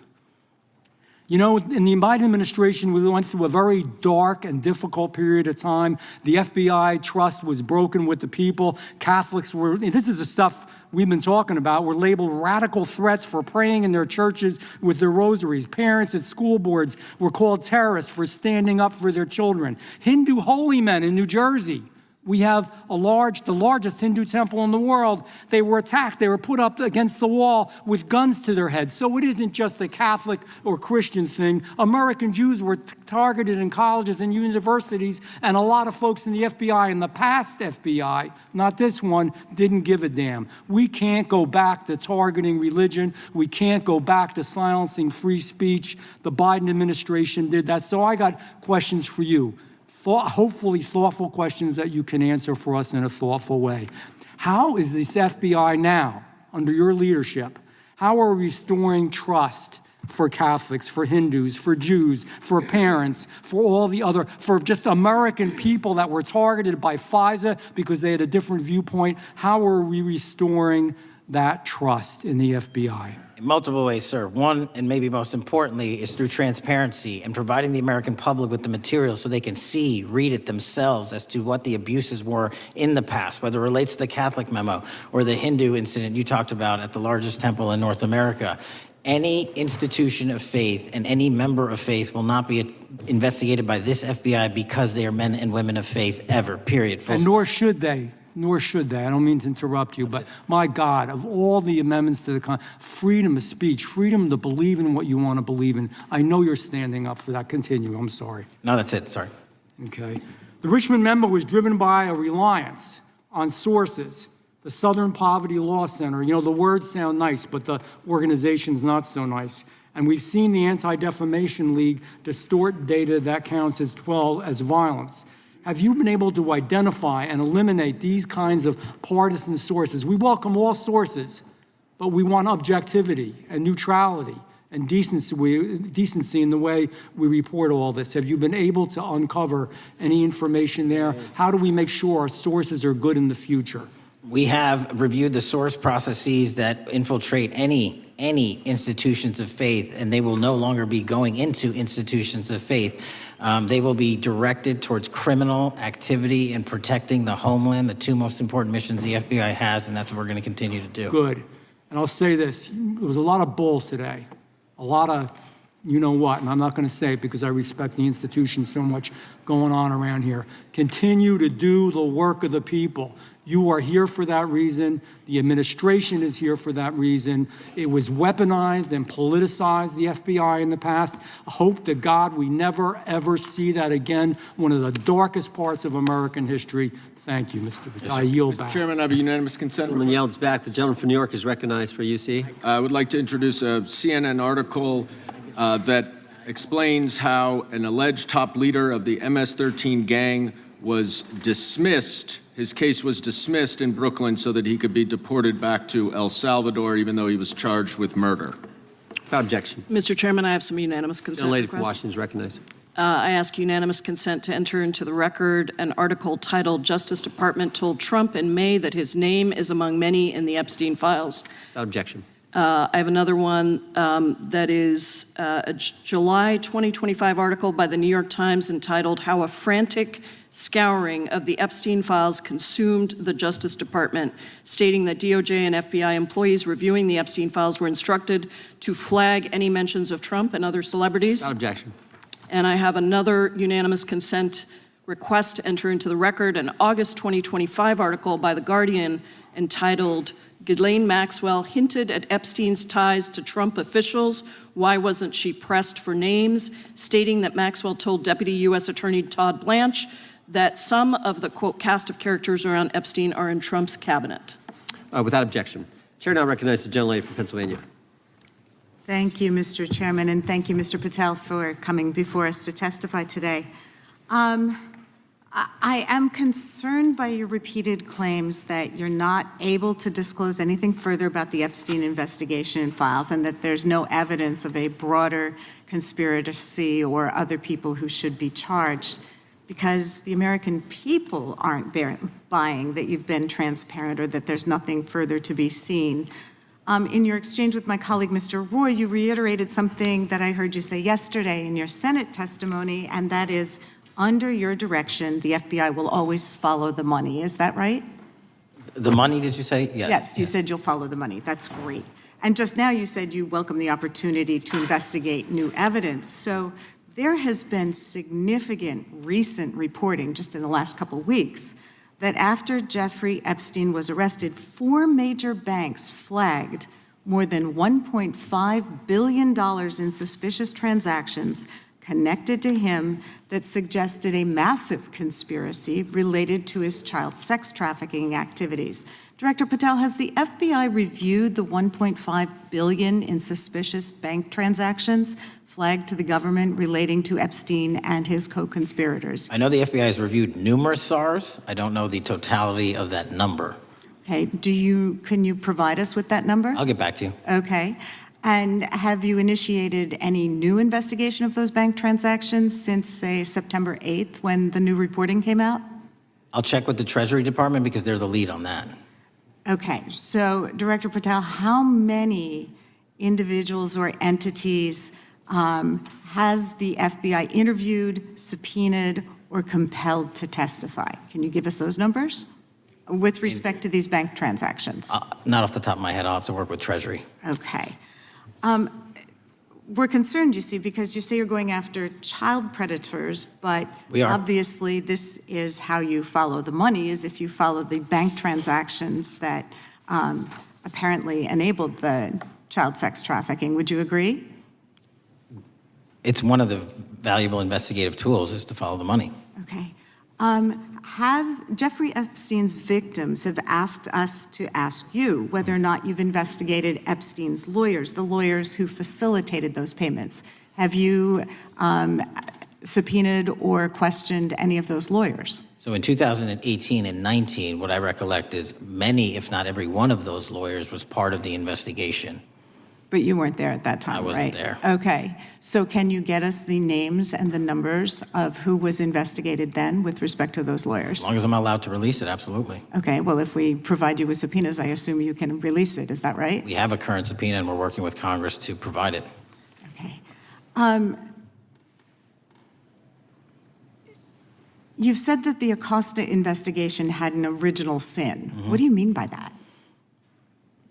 Basically, if you're looking at an actual pedophile ring, what you should not do is limit the time frame in which you're legally able to collect information. So search warrants that Mr. Acosta utilized in 2006 and 7 leading to the 2008 plea agreement had a very specific narrow window of years, I think 3 or 4 years. And so information pursuant to legal process wasn't collected for 10 years or 15 years or 20 years. It also, subpoenas were not sent out to hundreds of witnesses at the time, hundreds of victims at the time. None of that was done. None of these people were put in grand juries. And so the totality of information from the jump, instead of being this big, was like this. And that, in my opinion, is not how you run an investigation if you're trying to break a sex trafficking ring.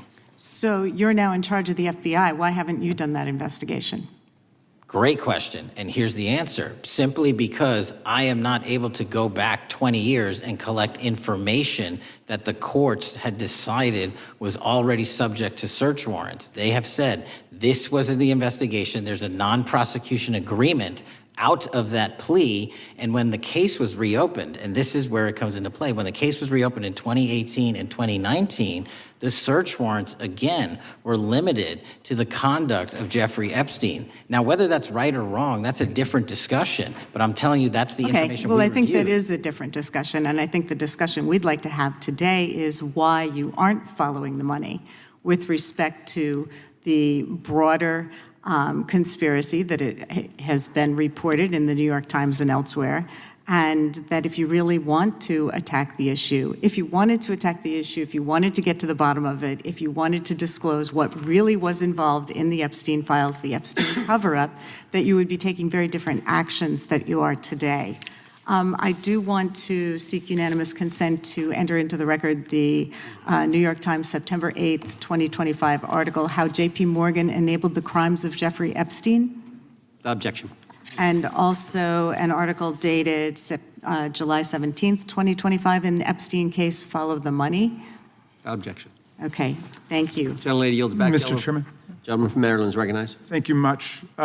Pursuant to Clause 2K6 of Rule 11, I move that the committee subpoena the CEOs of 4 banks, J.P. Morgan, that's Jamie Dimon, Bank of New York Mellon, Robin Vince, Bank of America, Brian Moynihan, and Deutsche Bank, Christian Sowing, in order to get the suspicious transaction reports. These 4 banks have flagged to the government $1.5 billion in suspicious transactions related to the sex trafficking crimes and conspiracy of Epstein, Maxwell, and all of their collaborators. And as you know, Mr. Chairman, we got the SARS reports for Hunter Biden totaling around $20 million. And so these $1.5 billion in SARS reports we should get, especially since the director doesn't seem to be forthcoming. And I request that we do this immediately. I think the director's been very forthcoming. We will hold any motion to subpoena in abeyance until the conclusion of the hearing. The chair now recognizes the gentleman from Texas. Thank you, Mr. Chairman. Thank you, Director Patel, for being here. It is quite clear that certain members of this committee, they want their 15 seconds on TV, stamping and coming. Maybe it's for fundraising. Maybe they're struggling in their district. They need a little bump. But they turn a committee into a clown show, and that's what we're seeing. You're being unjustly attacked today. I watched the Senate hearings yesterday. You were attacked there. We know there's an agenda. There's always an agenda. It's the same characters with the same personalities, the same objective, and that is destroy the mega movement. You're being attacked, Director, is because you're effective. You highlighted what you've been doing in D.C. with the president in reducing violent crime. You're very effective. Another individual that was very effective with meaningful debate and dialogue was Charlie Kirk. And they killed him for it. Charlie Kirk was a man of faith. First and foremost, he loved his Lord Jesus. He loved his family. Beautiful wife, beautiful children. Just a remarkable, honorable man that was silenced with this assassin's bullet. I would say if Charlie Kirk lived in the biblical times, he'd have been the 13th disciple. He'd have been the 13th disciple. We have a new committee, if you're not aware, a new select committee regarding January 6th. I'm honored to be on that committee. I'm looking forward to working with other members to expose truth, questioning federal agencies that were involved on January 6th, like the FBI, played a role, but we don't really know, Director, to what extent. We don't know. The January 6th sham committee was not formed by Nancy Pelosi to seek truth. It was nothing about getting to the truth about January 6th. Their sole mission was to damage Donald J. Trump and end his political career. And everybody knows it. That's what the purpose was. You know what's nice, so I kind of get to ask the question, though, how did that work out for you? Donald J. Trump is back in the White House, and America loves him. I spent 30 years in law enforcement, retired sheriff from a large county in the great state of Texas. I have seen, Director, I've seen more enthusiasm and support for law enforcement today because of what you and Donald Trump have done over the last 8 months to protect the American people. The American people couldn't count on their government to protect them. Crime is rampant. And now we have a president and an administration that puts the American people and their safety first. It's interesting, a few minutes ago, a classmate reached out to me and sent me I told him, I said, yes, we got Director Patel in front of our committee today. And Andy Kane wanted me to tell you, he said, quote, tell him we love him. Tell him we love him and all the brave warriors exposing the deep state. Kash, you're a great American, sir. You're a great American. Your work as the director of the FBI is commendable. It's commendable. And I want to thank you, sir. Thank you for your service. Keep up the good fight, brother. Don't let them tear you down. Keep up that good fight. You have it in you. With that, sir, I yield back. Gentlemen yield. Gentlemen yield to me.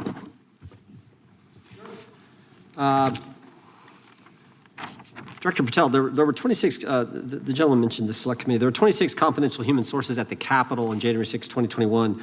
4 entered the Capitol and thereby broke the law. Do you know if those individuals were being paid by the Ray FBI? So we've provided 600 pages of documents to this committee alone regarding January 6th. That's 600 pages more than any of my predecessors. Yep. Generally speaking, confidential human sources are always paid by the FBI. That's how it works. I can't speak to the specifics on each one and how much they make. And we appreciate it. We've reviewed some of that material, and you've given us a lot of material that we didn't get from Director Ray. That specific question, I think, is important to the American people.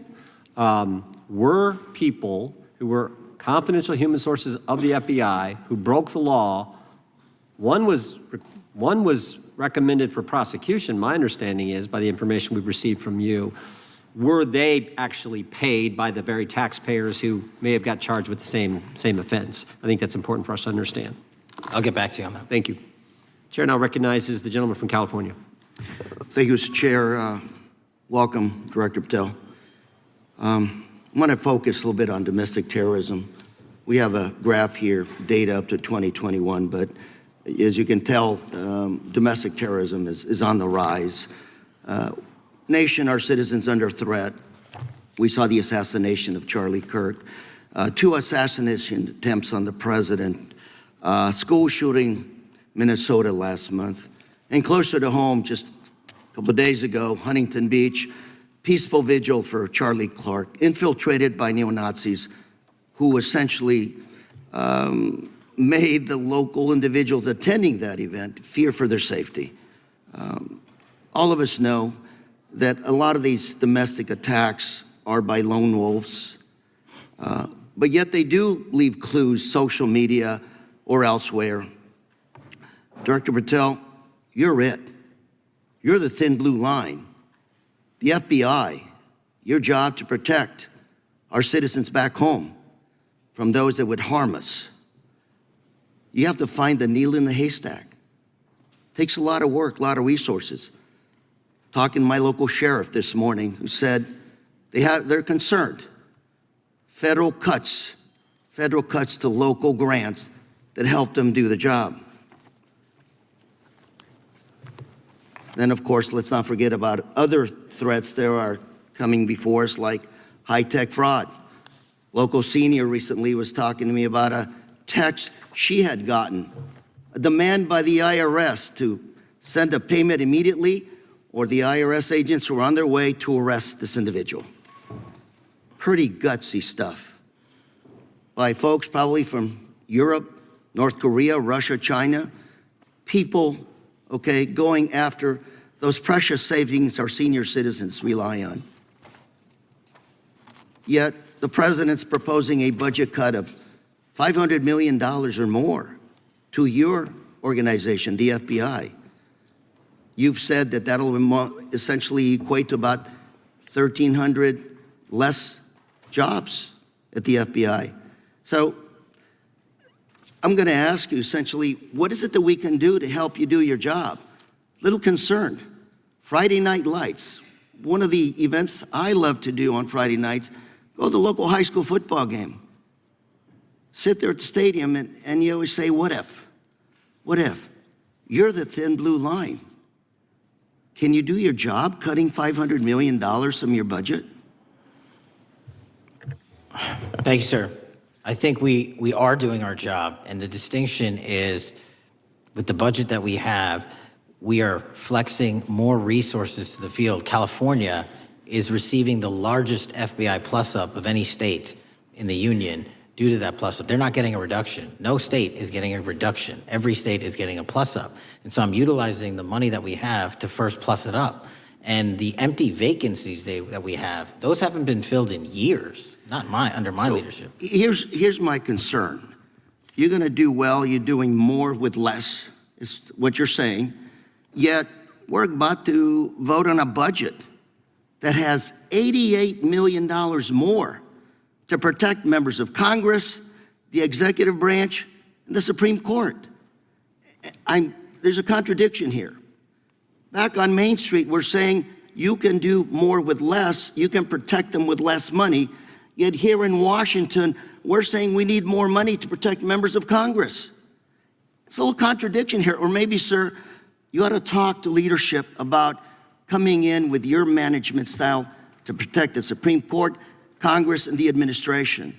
Otherwise, it's essentially a hypocritical situation. We need more protection, yet folks on Main Street can do with less. My concern is folks on Main Street. We also were, I think we received over $300 million in the big, beautiful bill, and we're also receiving pots of money from our interagency, so this sort of $500 million cut isn't entirely accurate. You're still getting cut $200 million plus. You're still moving your agents to do ICE work, so you are leaving a lot of bases uncovered.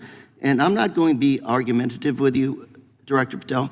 I'm just saying, if that thin blue line does not hold, people on Main Street will pay the price. I agree with you, sir. And I just look forward to working with you, because I am very concerned that these kinds of budget cuts are short-sighted, especially when my local sheriff calls me and says, we need more support, and we're looking at budget cuts. I'll work with you, sir. Thank you, Mr. Chair. I yield time.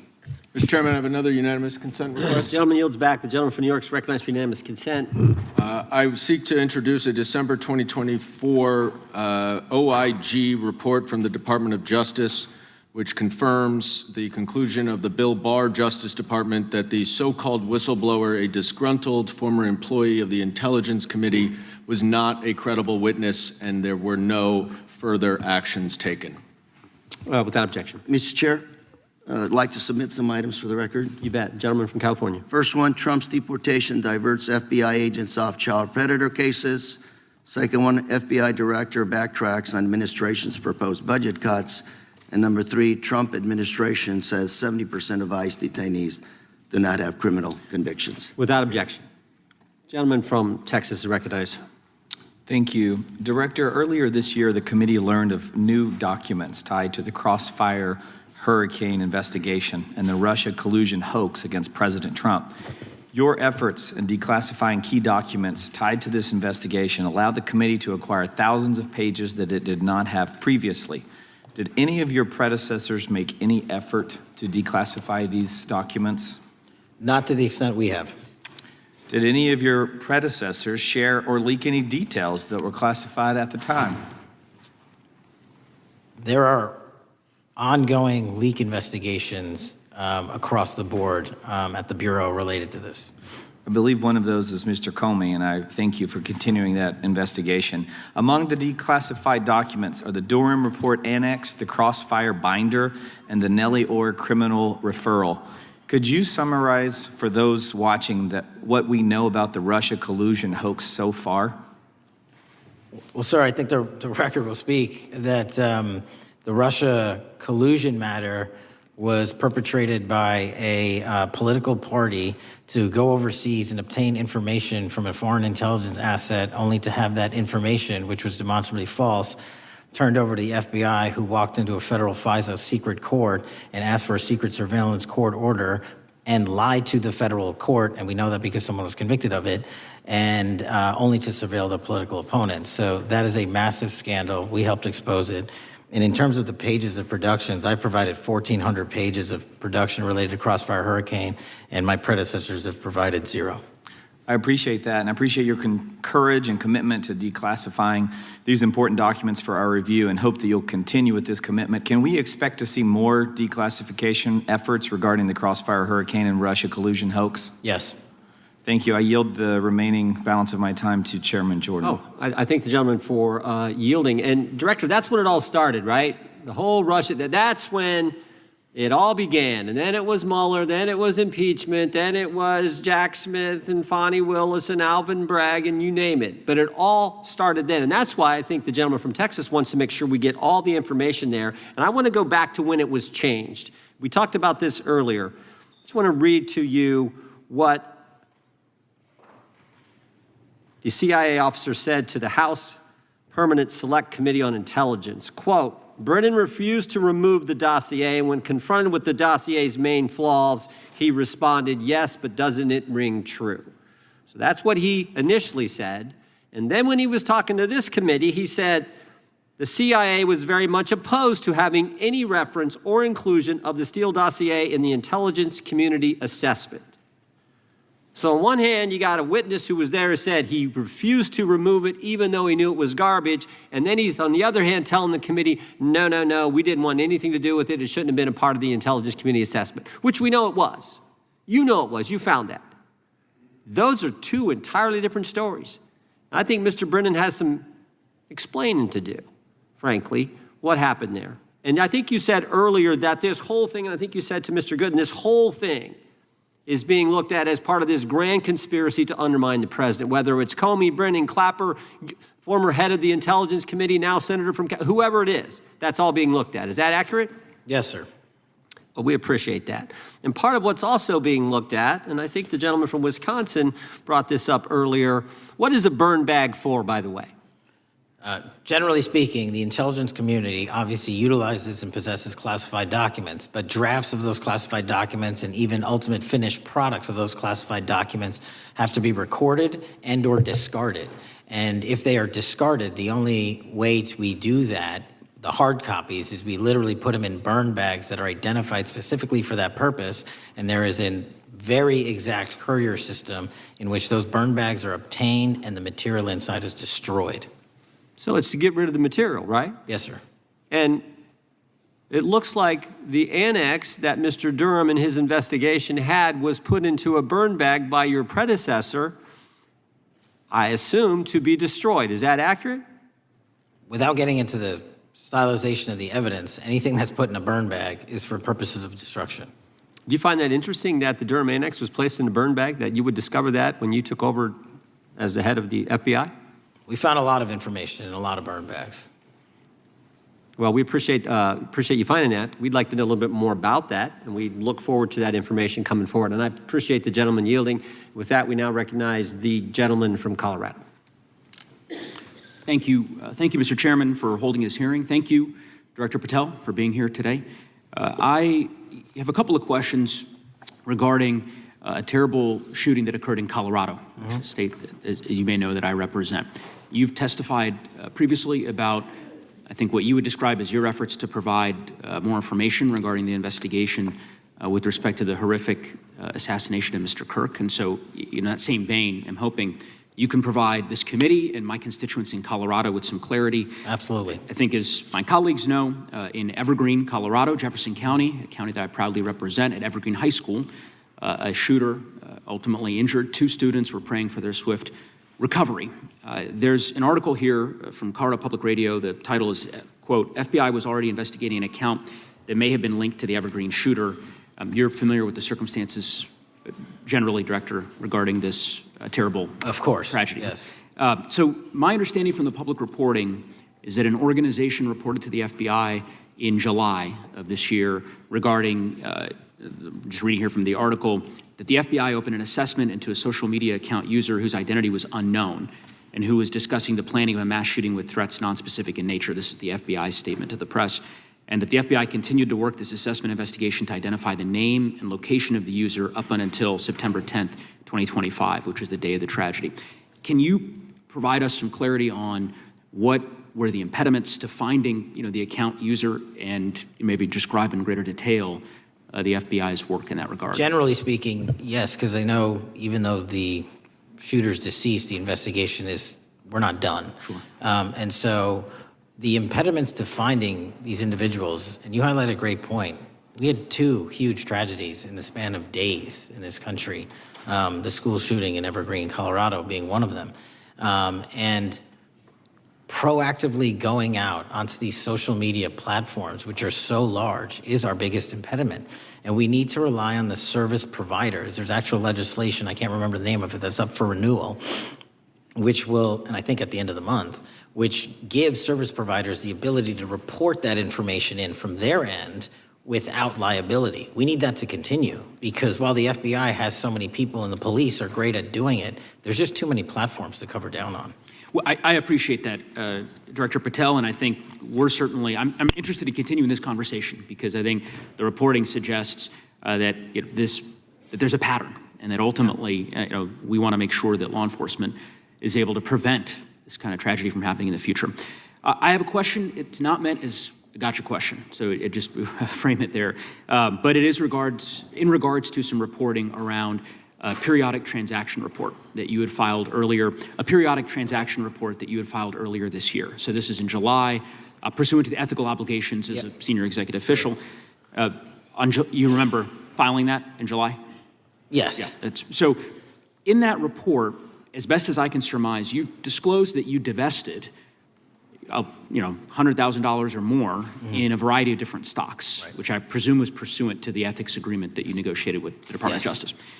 In that same report, there's a disclosure regarding purchases of two different transactions. So between $15,000 to $50,000 in a national coffee house chain and between $50,000 to $100,000 in a semiconductor company on May 9th and May 12th. Are those transactions that you're doing personally, or are these through a stockbroker, or are these transactions that you're handling yourself? So how they happen is I submit proposals under DOJ guidance to say, hey, I would like to trade this or that, and they run their review, and the FBI runs a review, and then they come back and say yes or no, and then I make the transaction. Is there a reason that you decided to make the purchases into those two companies? Generally speaking, before I got this job, I was, trading stocks, but not a lot like most people, and I just follow certain industries, and I thought they would be a good investment. So the reason why I ask, right, because you had divested in other companies, and I presume that wasn't because there were actual conflicts. It's just that you wanted to avoid an appearance of impropriety. It was both. Both, but not all of the companies were conflicts. Whatever they make divested from. I don't make the call, they make the call. Sure. Yeah. I guess my point would be, the reason why I ask is, why I said it's not a gotcha question, I have for years led an effort here in Congress to try to ban members of Congress, senior executive officials, from trading stocks. And it's bipartisan in nature. We're working really hard to get that done, Republicans and Democrats. And you can understand, I think, given your role, given the nature of the position that you hold as the leader of the largest law enforcement agency in our country, that divesting entirely, not doing day trading now, I think would be something that would be in the interest of the American people. So I just would hope you would consider that, and that moving forward, that perhaps not purchasing stocks in individual companies, I would think would be something that would be worth pursuing. Gentleman's time is... I'm happy to give the witness an opportunity to answer. Thank you. I'll work with you on it. Gentleman from Alabama is recognized. Thank you, Mr. Chairman. Thank you, Director Patel, for being here today. Newly declassified documents confirm that the intelligence community under President Barack Obama knowingly relied on unverified and fraudulent evidence to manufacture a false claim that Russia, in fact, meddled in the 2016 election. Is there more to be done to uncover the depths and origins of the Russian collusion hoax? There is, and we're doing it. Why should Americans still care about that, Director Patel? Everybody wants to talk about a weaponized bureaucracy. And when we put out the facts about a weaponized bureaucracy, not because I said so, but because we found the FISA documents, because we found the 302s and the 1023s, then it becomes a political football. My job is to continue to put out that information and let the American public read it for themselves when I'm lawfully able to do so. And that's been my commitment on any subject, Russiagate or otherwise. Wherever the law allows me to do it, I will do it. When I first came in 2020, the number one concern as I was doing town halls was the weaponization of the government against the American citizen. And so are there things that you're doing, structural reforms that implementing so that the FBI cannot be weaponized again, whether it's against President Trump or future elected presidents? Well, it shouldn't be weaponized against anyone. And the structural reform is simple. If you're going to go after a political individual or someone seeking political office, there has to be a grounded basis in law and fact to open up a criminal investigation. And if there's not, the investigation isn't even opened. And I've also gone back and reviewed other cases that were opened in prior administrations related to public officials, and we've closed a number of them because we felt that some of these actions were weaponized on either side of the aisle. I felt it wholly inappropriate for the FBI to be playing umpire and referee amongst these decision makers when there was no factual or legal basis to continue those investigations, so I shut them down. And I think that's so desperately needed because we need to restore trust in law enforcement and certainly in the DOJ and the FBI so that the American people don't fear the very government that's supposed to protect them. And so thank you for doing that. On August 11th, you released to the committee documents concerning leak investigations that began in 2017. You believe these leaks were accidental or were they intentional in order to influence public opinion against President Trump? When I can publicly make a final decision on that, either through a recommendation of charging that the DOJ makes or findings that I have, I'm able to do so, but they're still not complete. Why did the FBI under Director Comey want to undermine the Trump administration? I don't know. You'll have to ask him. Think it might have been political? How will Director Comey be held accountable for his leaks and classified information concerning the Russian collusion hoax? Well, anyone. Doesn't matter what you did before or what seat you were in. If you leak classified information, that's illegal. And we will investigate it fully. And if we can bring enough evidence to recommend charges to the Department of Justice, we will. But as you know, in these leak investigations, it's very difficult to produce the information necessary. We know leaks happen. They literally happen every week. It's one of the most destructive things to this country. Media receives classified information beneficial to one side or the other. I'm a fan of none of it, and I want to shut all of it down. And we need to bring some real cases to deter individuals from doing that, and that's my focus. What was Comey's role in creating the ICA?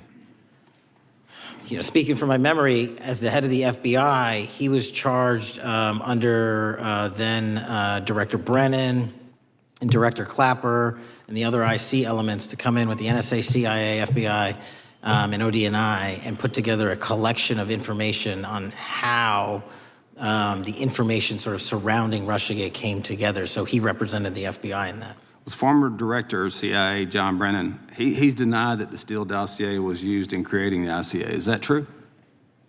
Well, it's, without commenting on him, the FISA has been released, and the dossier was in the FISA. It was in 4 FISAs. So I'll let the public decide.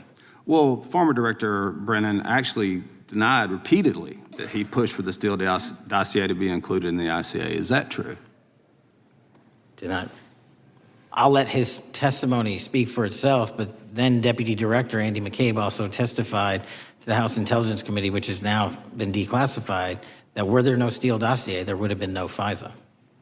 Well, my time's getting close, but let me tell you this, sir, and well, my colleague from Texas said, thank you for the job you're doing. You're making the American people safe. You're restoring trust in these agencies that so many of us had lost trust in. So thank you for the work you're doing. That thin blue line, you're doing a fine job, and we want to let you know we appreciate it. Thank you. God bless you. Lady from California is recognized. Thank you, Mr. Chair, and thank you, Director, for coming here today. And actually, thank you for your response to my colleague from New York who asked you earlier about violent extremism. And you said that there is violent extreme ideology on both sides. And I think you actually alluded to that same statement yesterday in the Senate. So I too have some questions I'd like to ask you. These are not gotcha questions, and just deny, please, what you deem to be false. So Dylan Roof, who followed white supremacist propaganda, murdered 9 black parishioners in Charleston in 2015. Do you deny this? I'm sorry. Dylan Ruth? Roof, can you give me some more information? You're head of the FBI, you probably know this. If you don't know, that's fine. If you can give me a reminder, I've got a lot in front of me. It was national news. Robert Bowers murdered 11 Jewish worshipers in Pittsburgh in 2018. I do remember that. And it was the deadliest anti-Semitic attack. So do you admit that that happened? I'm not saying the other thing didn't happen. I'm just asking for a little information. Patrick Cruces, who posted a manifesto about a Hispanic invasion, walked into a Walmart in El Paso, Texas in 2019 and began firing. He murdered 23 people that day, and the youngest was 15. Do you admit or deny that that happened? I'll take your presentation as accurate. All right, well, I have to say all of these cases have been adjudicated. As I said, they are not gotcha questions. These incidents were national news. And as director of the FBI, you have access to all of this information. So in 2022, Peyton Grendon walked into a supermarket in a black neighborhood in Buffalo, New York, and started shooting. He murdered 10 people that day. And on September 10th, your friend Charlie Kirk was assassinated. Tyler Robinson has been taken into custody and charged, but also on that day, Desmond Holley, a 16-year-old white male, shot and injured 2 students at a high school in Colorado before killing himself. And according to the Anti-Defamation League, he had a fascination with mass shootings and white supremacy. So do you admit to, deny these facts? Those happened. Okay. Your predecessor, former FBI Director Christopher Wray, said that one of the most dangerous concerns is that racially motivated violent extremism, especially white supremacists, has been the biggest chunk of our domestic terrorism cases and is responsible for the most lethal attacks over the last decade. Do you admit or deny, A, that he said this? I'll let the record reflect that. Whatever he said was what he All said. right, and do you agree? That there is racially motivated crimes being committed in America, yes. Yes, especially white supremacists, which is the biggest chunk of our domestic terrorism. I'm glad that you said this. So last week, President Trump was asked if there were extremists on both the left and the right. He was actually asked this by Fox and Friends, and his exact words were, "I'll tell you something that's going to get me in trouble, but I couldn't care less. The radicals on the right oftentimes are radical because they don't want to see crime. The radicals on the left are the problem, and they're vicious, and they're horrible, and they're politically savvy." Do you agree with the president? I don't speak for the president. The president speaks for himself. Do you agree with the president? I don't. On what matter? On the question that I just asked, do you agree with his statement about the radical left? That there's ideology that's driving violence on both sides? Yes, that's what he acknowledged. No, he didn't. He didn't. But I'm glad that you're saying that and actually creating some separation between you and the president. And I'm glad that you That's literally are not what happened. He said acknowledging both. that there is violent extremism on both sides. What's interesting is that the research arm of the Department of Justice, the National Institute of Justice, do you know what that is? I'm familiar with them. Okay, great. It is the research arm of the Department of Justice, and it published an article in 2024 devoted to domestic radicalization, violent extremism, and terrorism. I have it. It's interesting that it's no longer on the website. It has been scrubbed, but I ask these questions because what makes a strong, qualified director of any business, of any household, of the FBI, what makes a reputable prosecutor is not lapdog loyalty, but a commitment to the creed that evidence is agnostic and that the evidence will lead you to making the right decisions. And your job, no one's job is to like the data or the evidence, it is to collect it. That is how you gain trust. And Mr. Chair, I would like to enter into the record, if I may. White supremacist group stands by racist ideology with unanimous consent. Without objection. Dylan Roof, the radicalization of the alt-right and ritualized racial violence. Without objection. Thank you. Another article, how Robert Bowers went from conservative to white nationalist. I'd like to enter that into the record with me. Without objection. Patrick Cruces believed he was fulfilling Trump's wishes in El Paso attack, his attorneys said. I'd like to enter into the record. Without objection. Buffalo shooting, how far-right killers are radicalized online. I'd like to enter that into the record. Without objection. Evergreen High School shooters online activity reveals fascination with mass shootings, white supremacy. I'd like to enter that into the record. Without objection. Murder and extremism in the United States in 2024, a report by the Anti-Defamation League. I'd like to enter that into Without the record. objection. And the article, the report that was scrubbed from the DOJ just recently, National Institute of Justice Journal focusing on domestic radicalization, violent extremism, and terrorism. I'd like to enter that into the record. Without objection. And lastly, the libertarian think tank Cato and their analysis on violent extremism and the right rising in extremist acts. I'd like to enter that into the record. Without objection. Thank you, and I yield back. Gentlelady yields back. Gentlelady from Wyoming is recognized. Just very quickly, Director Patel, thank you for being here, for your service to this country, and for the transparency that you have brought to the FBI and for the American people. Transparency that was absolutely non-existent in the Biden administration and FBI. I believe that you might have been asked earlier about whether you had had an opportunity to visit with any of Epstein's legal counsel. Were you asked that question earlier? I think so. Okay. One of the legal counsels or legal fixers for Mr. Epstein was Stacey Plaskett, the Democrat delegate to Congress from the Virgin Islands. So perhaps for those on the other side who are interested in talking to Jeffrey Epstein's attorneys, they could sure visit with one of their own colleagues. I want to focus on something that I think is very important that has not been addressed enough today, and that is related to the consequences of the Biden open border. One consequence of the Biden border crisis is the impact that it continues to have on our tribal communities, with the cartels taking advantage of our open borders, the Mexican drug cartels, by infiltrating our reservations and bringing violence, drugs, murder, trafficking, and more. Last year, when I questioned the Attorney General Garland about what the DOJ was doing to protect these communities, he simply deflected responsibility and said that Congress had not appropriated sufficient resources for them to be able to protect our tribal communities. Mr. Patel, what is the Trump FBI doing to counter the drug cartel infiltration and other violent crime targeting our Native American communities? Thank you. It only took more than half of this proceeding to talk about one of the priorities that the FBI has, which is crimes on tribal lands. Every single crime that we have been talking about, whether it's child predators, human trafficking, narco traffickers, murder, they all happen on tribal lands as well. And I've said since the beginning, it is a priority, which is why we launched Operation Not Forgotten on tribal lands.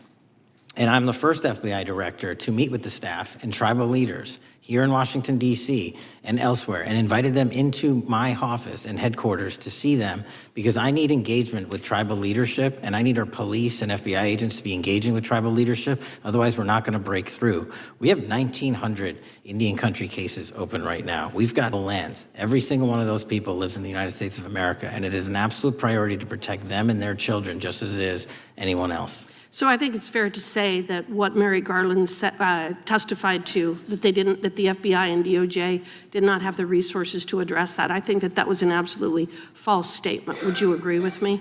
It's a decision by him not to do so. That's not my decision. At the end of August, the U.S. Attorney and FBI announced that nearly 100 personnel representing members of the Safe Trails Task Force operated near Wyoming's Wind River Reservation to assist with reducing drug trafficking and illegal guns. Director Patel, you have routinely stated that it is your mission to partner with and strengthen local and state law enforcement partners. How does the task force and other FBI efforts bring tribal law enforcement into this process? The major problem with tribal lands is the sheer tyranny of geography and the amount of coverage that they have on land versus the personnel they have to do it. So what we've done is constantly surge resources to tribal lands across this country on a 30, 60, 90-day rotating basis, reporting back to us saying who needs more.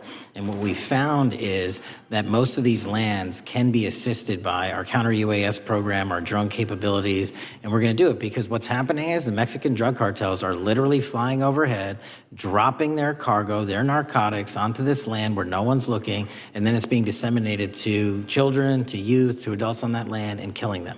And we gotta stop it before it gets dropped off. Well, and your testimony proves that the Biden administration did not lack the resources to address drug and violent crime in tribal communities or around the United States.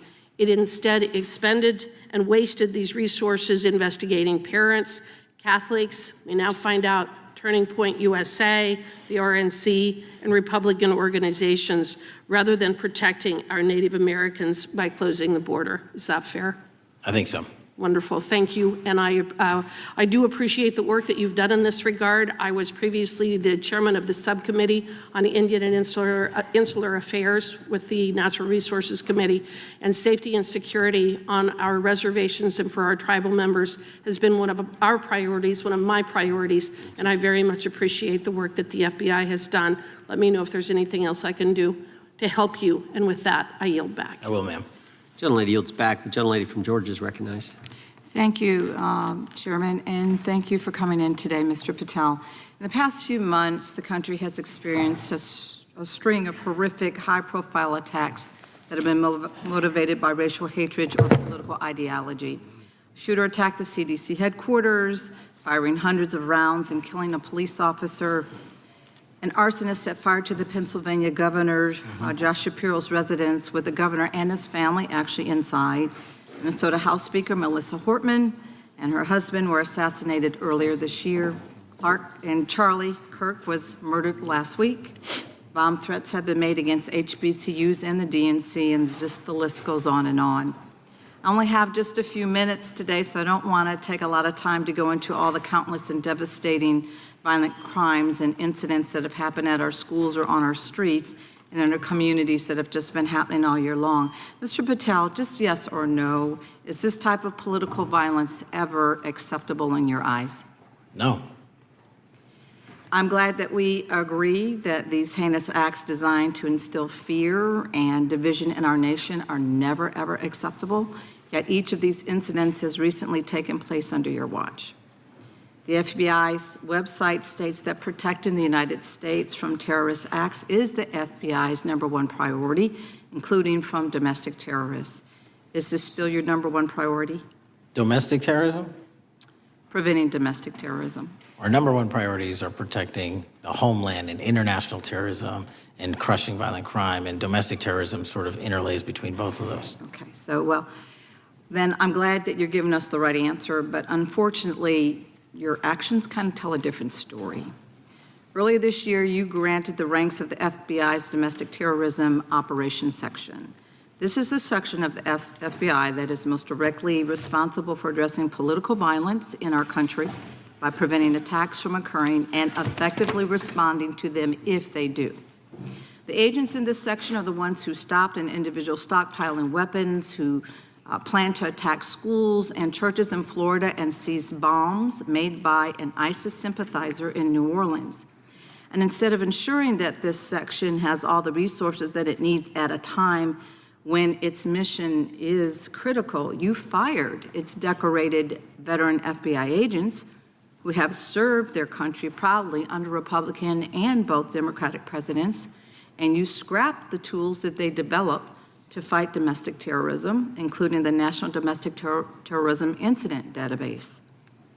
I mean, most of that is just not true. We have 1,700 current DT managed programs. We're up 300% in the amount of cases we brought against nihilistic, violent extremists, including 764, wishing to harm our children. The FBI and the men and women are getting after that problem set more than ever because I've unleashed them to do so. And any situation that these tragic occurrences across the country are somehow singularly my fault or disgusting because that watershed goes down to the men and women at the FBI, Mr. Patel, and they are not responsible for it. I'm happy to work with you to get them what they need. Gentlelady controls the time.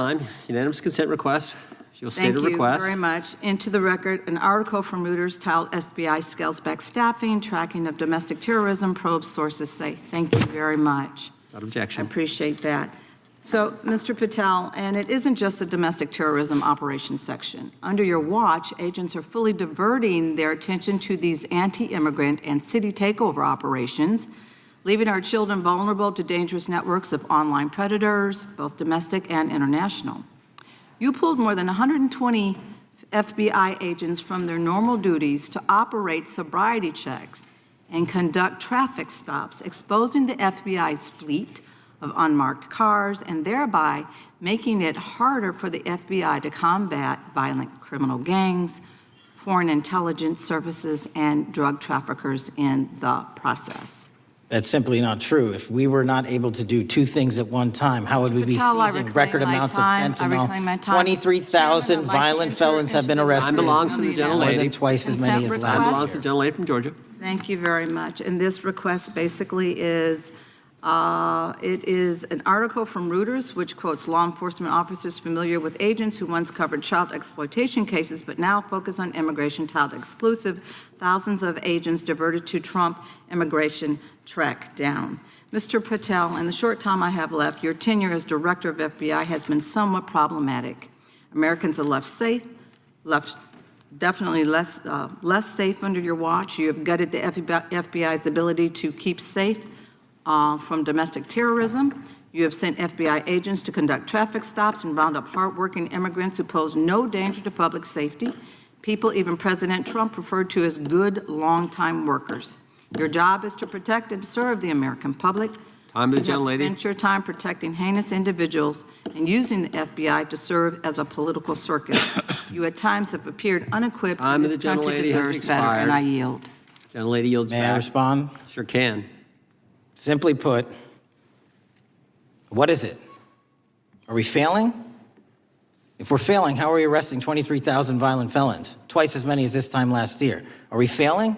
Because if we're failing, how are we seizing 1,500 kilograms of meth, 25% increase from last year? Are we failing? Because we captured 4 top 10 FBI most wanted from around the world in 7 months. That's more than the entirety of the last administration. Are we failing? Because we put 1,500 child predators in prison. Are we failing? Because we dismantled 300 human trafficking networks. Which is it? You don't like me, that's fine. But don't you dare disparage the men and women of the FBI that are producing record results in historic fashion to protect this country. They are kicking ass for America, and they're going to continue to do so. And we appreciate your leadership. The gentlelady from Florida is recognized.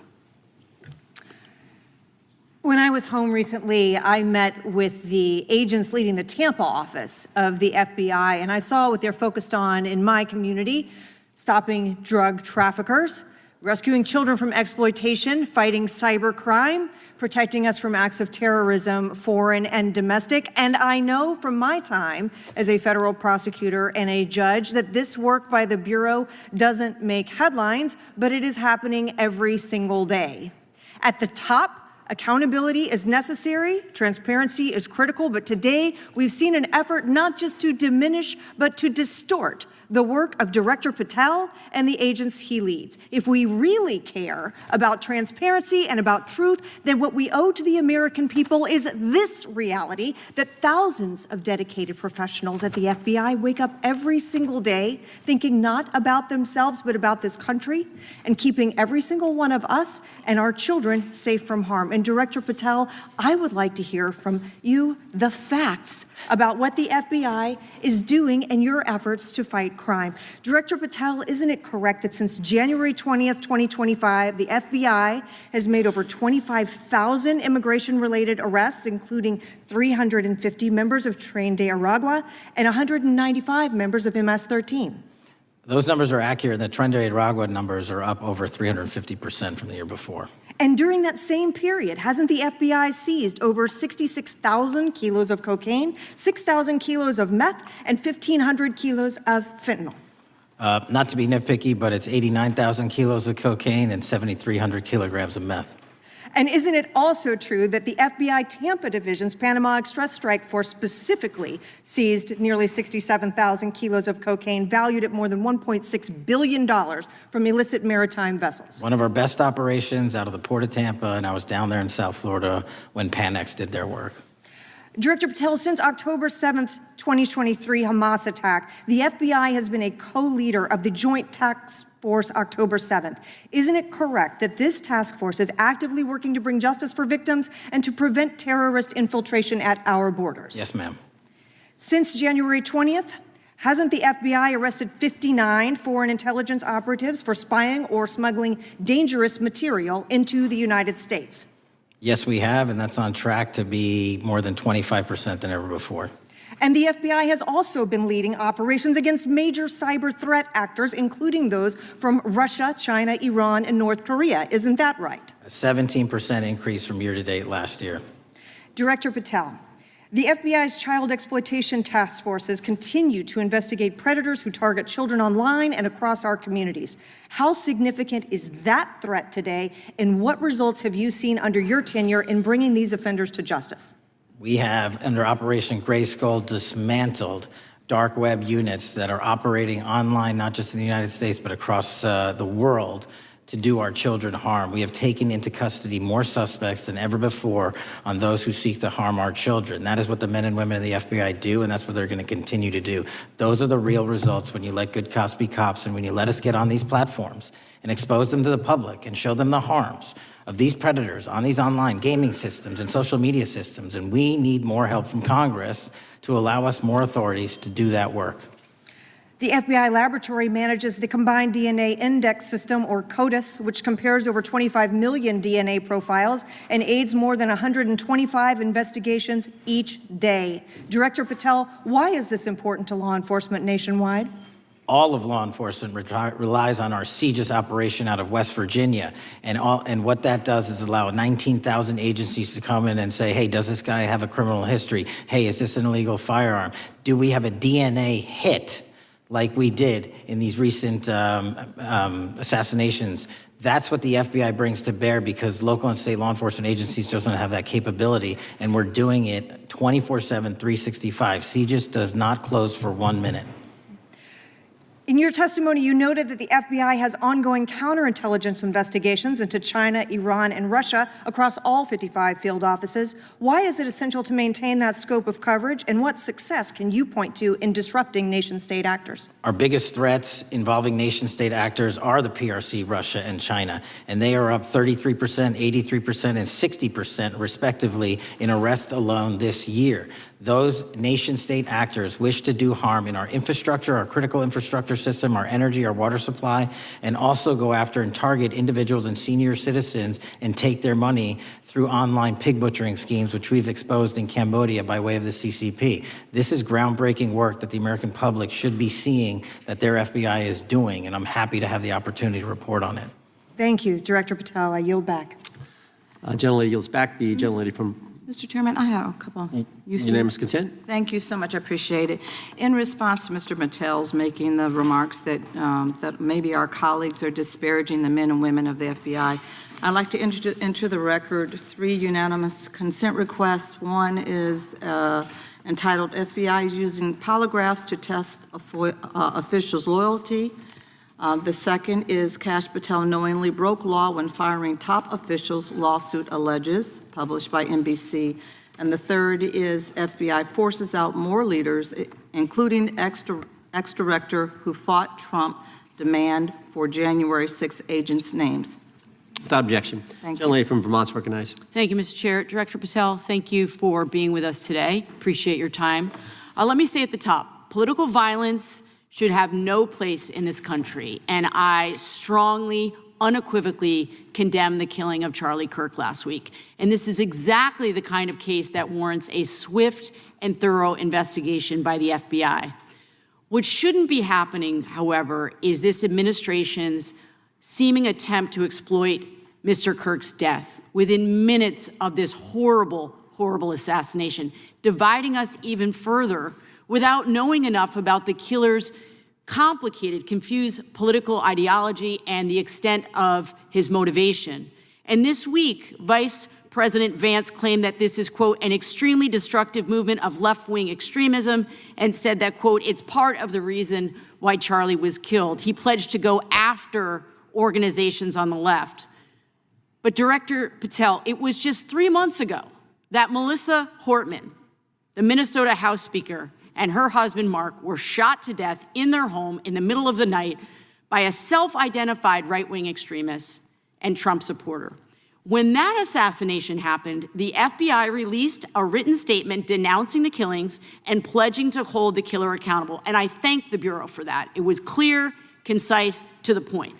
But when you compare that statement to the over 50 mentions of the Charlie Kirk killing and just 4 for the Hortmans on accounts affiliated with the FBI and your personal account, it appears to many Americans that you're valuing some lives more than others, and that's painful. And this is what I'm hearing from my constituents, so I just want to convey that to you.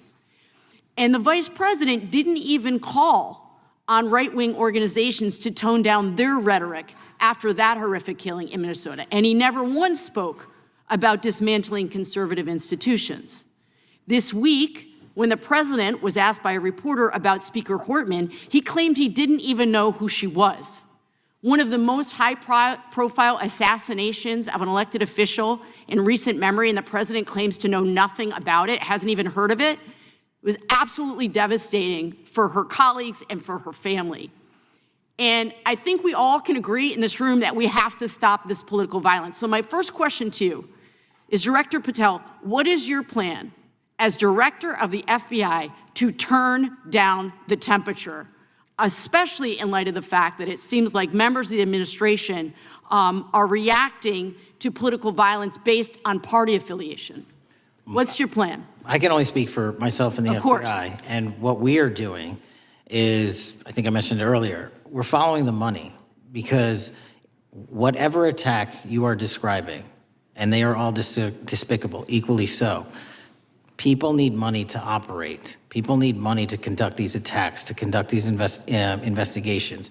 And so what we are doing is finding the people that supported this infrastructure system, because even when you say there's a lone, quote unquote, lone wolf actor, he's not truly a lone wolf actor. Something happened along the way. I agree. And so can I just because we have such little time, are you making a commitment right now to follow where the evidence goes in investigating whether it's violence on the left or the right? Because over the last 10 years, when you look at the ideology, I want to follow up on what my colleague from California said. When you look at the data, you look at the Anti-Defamation League data, 96% of ideological motivated killings were committed by the right wing. When you look at the Institute of Justice report that she cited, it's 5 times the number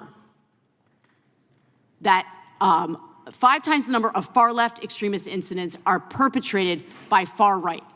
And it's been reported, and she mentioned this, that as of September 12th, 2025, just 2 days after Charlie Kirk's killing, that the DOJ removed that report from the DOJ website. That's why Americans are concerned that there seems to be a separate system of justice, that if you are a Republican and you are attacked, you will get the full weight and authority of the FBI in this administration. But if you are somebody serving in the Minnesota State Legislature and you are assassinated in your home, that the response is different.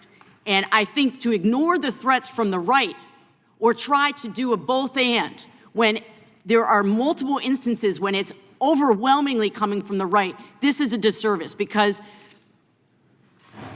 Americans want to know that whoever they are, whatever their political affiliation, that the response is going to be the same, and it is going to be done with the same diligence. And I'm wondering if you will commit to me right now that you will be a voice right now standing up to those voices in the administration that are adding to the violent rhetoric right now. That's what I'm asking you. Will you commit to this? Time the gentlelady's expired. The gentleman can respond.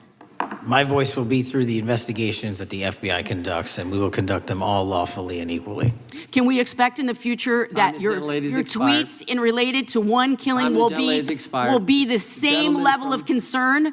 The gentleman from Texas is recognized. Thank you, sir. Director Patel, thank you for being here today, and most importantly, thank you for restoring trust and faith in the FBI, which has been severely eroded under the Biden administration. Thank you for your service and your continued service in this capacity. On April 7th, 2025, Charlie posted on X, "Assassination culture is spreading from the left. 48% of liberals say it would be at least somewhat justified to murder Elon Musk. 55% say the same about Donald Trump. In California, activists are naming ballot measures after Luigi Mangione. The left is being whipped into a violent frenzy and set back. Whether losing an election or losing a court case justifies a maximally violent response," end quote. And unfortunately for Charlie, that reaction also came when they couldn't win a debate on a college campus. You cannot be intellectually honest and say that this problem is on both sides. It's not just what happened to President Trump, it's also what just happened to Charlie. And we've gotten to a point in America where violence is encouraged. We have a former president of the United States that opens up his campaign in 2019, that's Joe Biden, by saying that his opponent is a, quote, existential threat to this country. Houston, we have a problem. People that you disagree with are not existential threats. They are not Nazis. They are not fascists. They are not racist. They are not deplorable. They are not irredeemable. They are your fellow Americans who have a different perspective on how government should run and what government should look like. Whether or not we should have strong sovereign borders, whether or not we should have safe communities, whether or not we should have places to worship our God and not worry about being shot, whether or not we live in communities and cities that are not overwhelmed by drugs and crime, whether or not we have two genders, and whether or not we have common sense in our policies and our values. And people that believe these things are not existential threats. I happen to be one of these people that believes all of the above, and as someone that served this country in combat, I can assure you I am not an existential threat to this country because I swore to protect her. I also want to point out, how many cities have you seen burned to the ground since Charlie Kirk's death? 0. No summer of love, no riots, no nothing, no looting, no killing, none. We simply gathered and prayed for his soul, his family, and this country, because that's exactly what we represent. And while we might be angry, this righteous anger will carry on Charlie's message and legacy. I want everybody to know something very simple. Charlie is not dead because of what he said. He is dead because people listened. My time is limited, so I have a few questions for you, sir. And again, thank you very much for being here. I really appreciate your time and your service. In your experience in the FBI, have you noticed a precipitous rise in political violence and other associated crimes that you have been investigating so far this year? And if so, is this trend in motive left-wing or right-wing violence? I can always speak generally, sir. There is too much political violence, and it has been a precipitous rise on too many fronts. How do we solve this? We solve this by giving the FBI more authorities to go into and work with the private sector. There are too many online platforms. There are too many social media platforms. There are too many gaming platforms. There are too many places for people from America and around the world to get together without their parents knowing anything about it, without their school teachers knowing anything about it, and infesting the minds of our children and infecting them with radical ideology, and that is the root cause of these problems, and we must tackle it. It is not a 1950s America anymore. In 2025, the cyberspace needs to be tackled. Thank you. Switching gears, when your predecessor sat right there in that seat a couple of years, last year in a committee hearing, I asked him a very detailed question about Matthew Thomas Crooks, the shooter responsible for the assassination attempt on President Trump's life. I didn't get an answer from Chris Wray that day, and I submitted written questions to the FBI and into the record of this committee, and I want to resubmit those questions today because I think we are still awaiting answers to those questions. So, Mr. Chairman, I'd like to submit them for the record, please.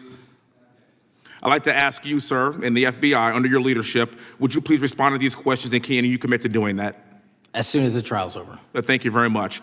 I will end with this. Charlie Kirk is not dead because of what he said. Charlie Kirk is dead because people listened. He set up a tent that said, "Prove me wrong," and exercised his First Amendment right. That's all he did. And we will continue to do so in this country in order to preserve this constitutional republic. And with that, I yield back. Thank you. Gentleman yields back. The gentleman from Florida is recognized. Thank you, Mr. Chairman. Before I begin, I want to caution my colleagues on one-sided violence in this country. We just heard that there were no riots on the right. We're literally sitting in the building where there was a giant riot by supporters of the president, the right. We also heard that only leftists, have said that Trump is a Nazi. In 2016, the current vice president of the United States said, Trump is either a cynical asshole or he's America's Hitler. And so this is the problem. Like, I don't want to have to say this garbage, but you want me to sit here and get painted with one brush, the whole left. No, there are extremes on the left, and there are extremes on the right. And we collectively should tackle that. But to come here and just look at us and say we all support what's going on in the extremes is why we can't solve anything in this building. Director, let me say first, thank you for being here, and my condolences on the loss of your friend. And I'm happy to hear that you want to do more on the social media platforms. Okay, it's crazy what's going on the social media platforms. There are so many conspiracy theories on what's going on with Charlie Kirk. Israel assassinated him, right? There are conspiracy theories about your personal social life all day. It is totally rampant. Big names on the right, Candace Owens, right? Talking about how what's been released as far as the dialogue between the perpetrator and his roommate is manufactured by the FBI, manufactured by the administration. It is totally rampant, allowing foreign governments to just perpetrate these platforms, all of these bots, all of the time to weaponize Americans. You see what's going on here? This is a byproduct of all of that. What's going on in the streets is a byproduct of all of that. What's happening is you see people celebrate Luigi Mangione is a byproduct of all of that. And so if we want to do something, then we should talk about Section 230. We should talk about how we're going to make sure that we don't let foreign governments poison our children's mind. And so I will work with you on that, Director. I'll work with you on 230 any day. No problem. So now, that was the good part. I want to take your attention back a second, okay? Breaking news. Kash Patel is nominated to be the FBI director. Dan Bongino is nominated to be the number 2 at the FBI. MAGA celebrates, rejoices, bells are ringing out. The team, Patel, Bongino, that sought out every podcast microphone to talk about the Epstein list. The names are finally going to get released. It begins. They produce white binders. Phase 1 with the podcasters. This is not actually one of them, of course. I made this. Your name's on it, right? And the names are going to come out. Pam Bondi says the list is on her desk. Then a memo comes out all of a sudden and says, there's no list. Oh, no phase 2. Phase 2 binders never happen. You said the conspiracy theories around Epstein just aren't true. They never have been. And yesterday, in an answer to Senator Kennedy, you said the FBI is not in possession of any credible evidence that Epstein trafficked girls to anyone but himself. So according to your testimony yesterday and in this committee, according to the evidence the FBI has, the number of names on the list are 0. No, zero. The index has been released, and the number of people involved in that trafficking operation were charged in 2018. Other than Epstein and Ghislaine Maxwell, your testimony in the Senate and here is that according to the evidence you have, the number of other names is 0. That were charged based on credible evidence. Well, who are the other names? Give me the other names that weren't charged. We are not releasing the names of anyone because the Department of Justice never does that of anyone that didn't have any credible information to attack them. Let me move forward. The president has, you've seen the picture of the woman's body with the writing and the president's signature. The president says that's not his, okay? President says it's not his. The Republican colleagues say it's not his. The administration say it's not his. Will you be opening up an investigation into the Epstein estate for putting out a fake document with the president's signature linking him to the world's largest pedophile ring? Will you be opening that investigation into that? On what basis? On what basis? They literally put out a fake document, according to the president, with a fake signature. It's a forgery of the president of the United States signature. That's the basis. Sure, I'll do it. Okay, I look forward to that investigation. Am I over? Thank you, Mr. Chairman. I appreciate your diligence. Gentleman's time has expired. Chair now recognizes the gentleman from California. Director Patel, as you know, my state, California, is home to the worst public infrastructure failure in U.S. history, known as California High-Speed Rail, although the name is probably a misnomer. Earlier this year, I joined your counterpart at the Department of Transportation, Sean Duffy, doing a compliance review of the federal money the state has received, and the outcome was that the state has not complied with the terms of its billions of dollars in funding because it hasn't actually built anything. And so that federal funding has now been cut off, but a lot of us in California still have questions as to where all the money went. We're 17 years in to this project, and absolutely nothing has been built. Not a single bit of track has been laid. There are no stations, there are no passengers, and the plan initially was to have the whole thing, LA to San Francisco, done by 2020 at a cost of $33 billion. Yet here we are in 2025, nothing has been built, and according to the New York Times, the project won't even be completed this century, and the total cost is now estimated to be over $130 billion. So I just wanted to ask you, do you think this is something that bears scrutiny, or can you confirm whether there's any kind of investigation going on at the FBI? The FBI certainly can't investigate incompetence, but the FBI certainly can investigate and does investigate waste, fraud, and abuse. And so if we have any information that indicates that that happened in this situation or anything else, we'll look at it. Thank you very much. We've also, been talking some today about the issues that occurred at the border during the Biden administration. And you might not agree with your predecessor on everything, but you probably would agree with some of the statements he made in testimony before this and other committees, raising alarms about the risk of terrorism from illegal border crossings. Since becoming director, have you gotten some insight into how well calibrated those warnings were, and what is the status of that risk now? Since becoming director, there's been a sharp decrease of border crossings for known or suspected terrorists from the southern border. But unfortunately, there has been a sharp increase of known or suspected terrorists entering through our northern border. And so what I'm trying to do is work with our northern border states and our interagency to tackle that problem. But it is an absolutely massive border that can't physically be sealed. So we're going to have to get creative and put more resources into that. And in a similar vein, there were over 500,000 unaccompanied children that crossed the southern border during the Biden administration. As we know, many were trafficked either through forced labor or sex trafficking. Do you have any insight as to what the scale of that problem was and how have things changed over the last several months? Other than what you outlined in terms of how it was described, I don't have any additional details. In terms of how many people are being trafficked into this country, especially unaccompanied missing children, that number has drastically reduced because the coyotes that smuggle these children for their criminal activity are the same ones that smuggle in narcotics, or the same one that traffic older age women. They're all interconnected, and because of the sealing of the southern border by this administration, that has come to a near halt.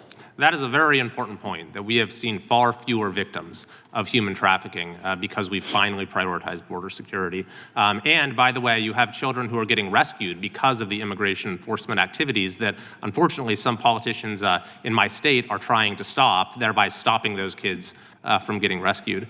We've seen, of course, a substantial reduction in crime here in Washington, D.C. since the FBI and the National Guard got involved.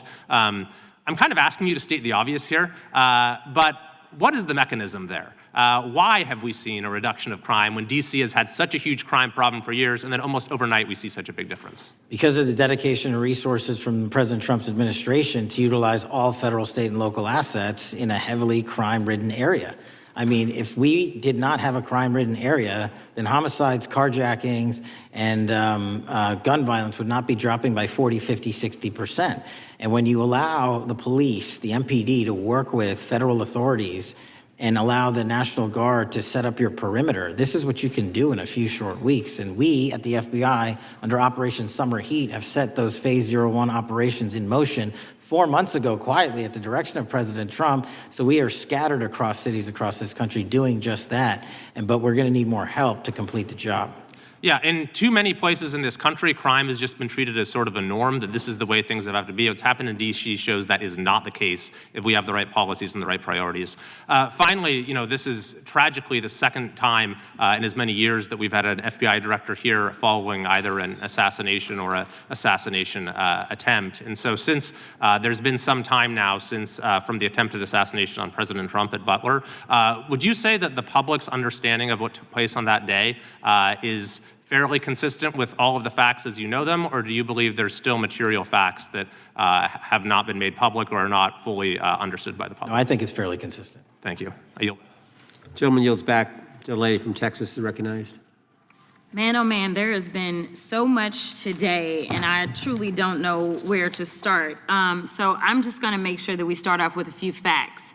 So a couple of facts that we need to make clear for everyone is that, number one, Director Christopher Wray, when he was appointed to be the head of the FBI, was appointed by Donald Trump. Now, I will agree that I definitely take issue with a number of decisions that Donald Trump makes, especially when it comes to the people that he decides to appoint to very important positions, including this one, because I did have to make sure that I wasn't going crazy. But when I say that you are the least qualified FBI director in the history of the FBI, that is real, because you are the only one that never even served with the FBI prior to joining, yet we are supposed to believe that That's you are false. the greatest thing since sliced bread. I didn't ask you a question. Now, what I want to go false. through is to talk about why you are a failure and why, honestly, we just need to tell you bye-bye. I know that you got a little upset and you put on your show for your boss because it seems like you're trying to save your job when it came to talking to Senator Booker yesterday. But let's go through some of your failures. So before you were even confirmed, and I think one of my colleague from Georgia, pointed out that you are already targeting career officials so that you could direct illegal firings. Mind you, these cases that you were so upset about, which are the ones tied to Trump, the cases came through his handpicked FBI director. And frankly, when people sit around and say things like, oh, we're happy because now we feel safe. I don't know who feels safe in this country except for the white supremacists, because I specifically as a black woman definitely don't feel safe. And frankly, my colleagues have been real nice to you today, and I applaud them, but I don't have the same demeanor because I know that multiple colleagues on this side of the aisle have faced death threats. In fact, somebody tried to kill one of my colleagues. And frankly, I don't know if this FBI or under your leadership, if those people would have been caught. I don't have any confidence in you. And if we start talking about the reasons that I lack confidence, we could start with you not just wanting to acknowledge some simple facts. Simple facts like the vast majority of the threats are coming from right-wing extremism. And I know my colleagues have tried to stress this, but I decided that I would maybe do it in a different way. Number one, I have a couple of UCs. Kim Buck, one of multiple Republicans receiving death threats for voting against Jim Jordan as House Speaker. Without objection. Another one, Republican lawmaker says she received death threats after voting against Jim Jordan in Speaker's race. Without objection. In addition, there was another one from another colleague who now is leaving Congress because they said that they were calling his wife anonymously and threatening her life to the extent that she ended up sleeping with a firearm. Without objection. Okay, so here's the deal. How are we supposed to have confidence when you're sitting up here telling the Senate yesterday that it will take you 14 years before you can get the FBI fully staffed to do their jobs? You're also now redirecting resources so that they can go and play ICE agents on the streets. You're getting rid of your most qualified people, and even when it came down to somebody that you consider to be a friend, you were posted up having some fancy dinner to the extent that you posted not only once erroneously, you posted twice erroneously as it relates to catching somebody, and then you want to go and say, let me take a victory lap. Because honestly, if it wasn't for parents deciding that they were going to turn in their child, it seems like y'all wouldn't have got there. even though he literally confessed online. So I'm confused about what it is that the FBI is doing except for trying to put on a show for the apprentice or whatever you want to call him. The day after all of this took place, there was domestic terrorism that was taking place at HBCUs. They were targeted. Yet I didn't hear anything from the FBI about what was going on. And again, black people kept saying, how did we end up in this? Because the numbers are so very clear that white supremacy is a problem.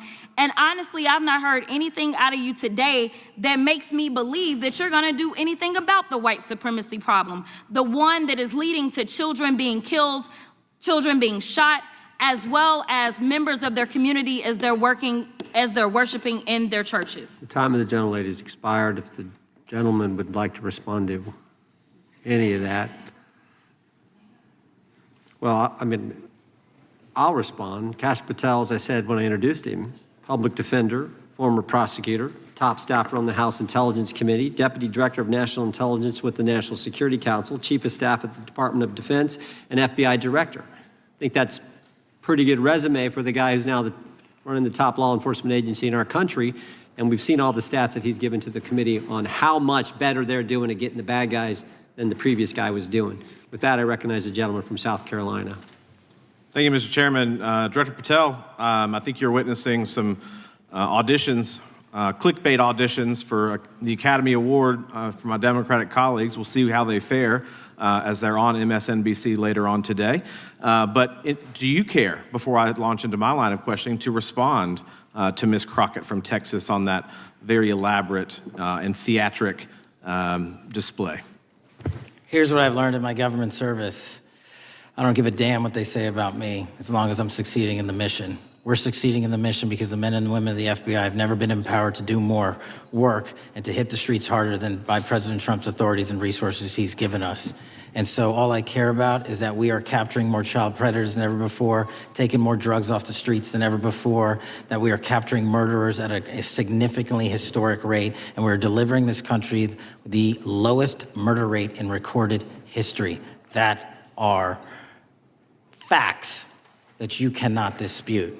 But you can come at me all you want. I don't care. Thank you, Director, for that. And we appreciate your service. We appreciate the results speak for themselves, I think, pretty plainly, and your commitment not only to results, but to transparency. So we do appreciate that. Director, who was John Durham?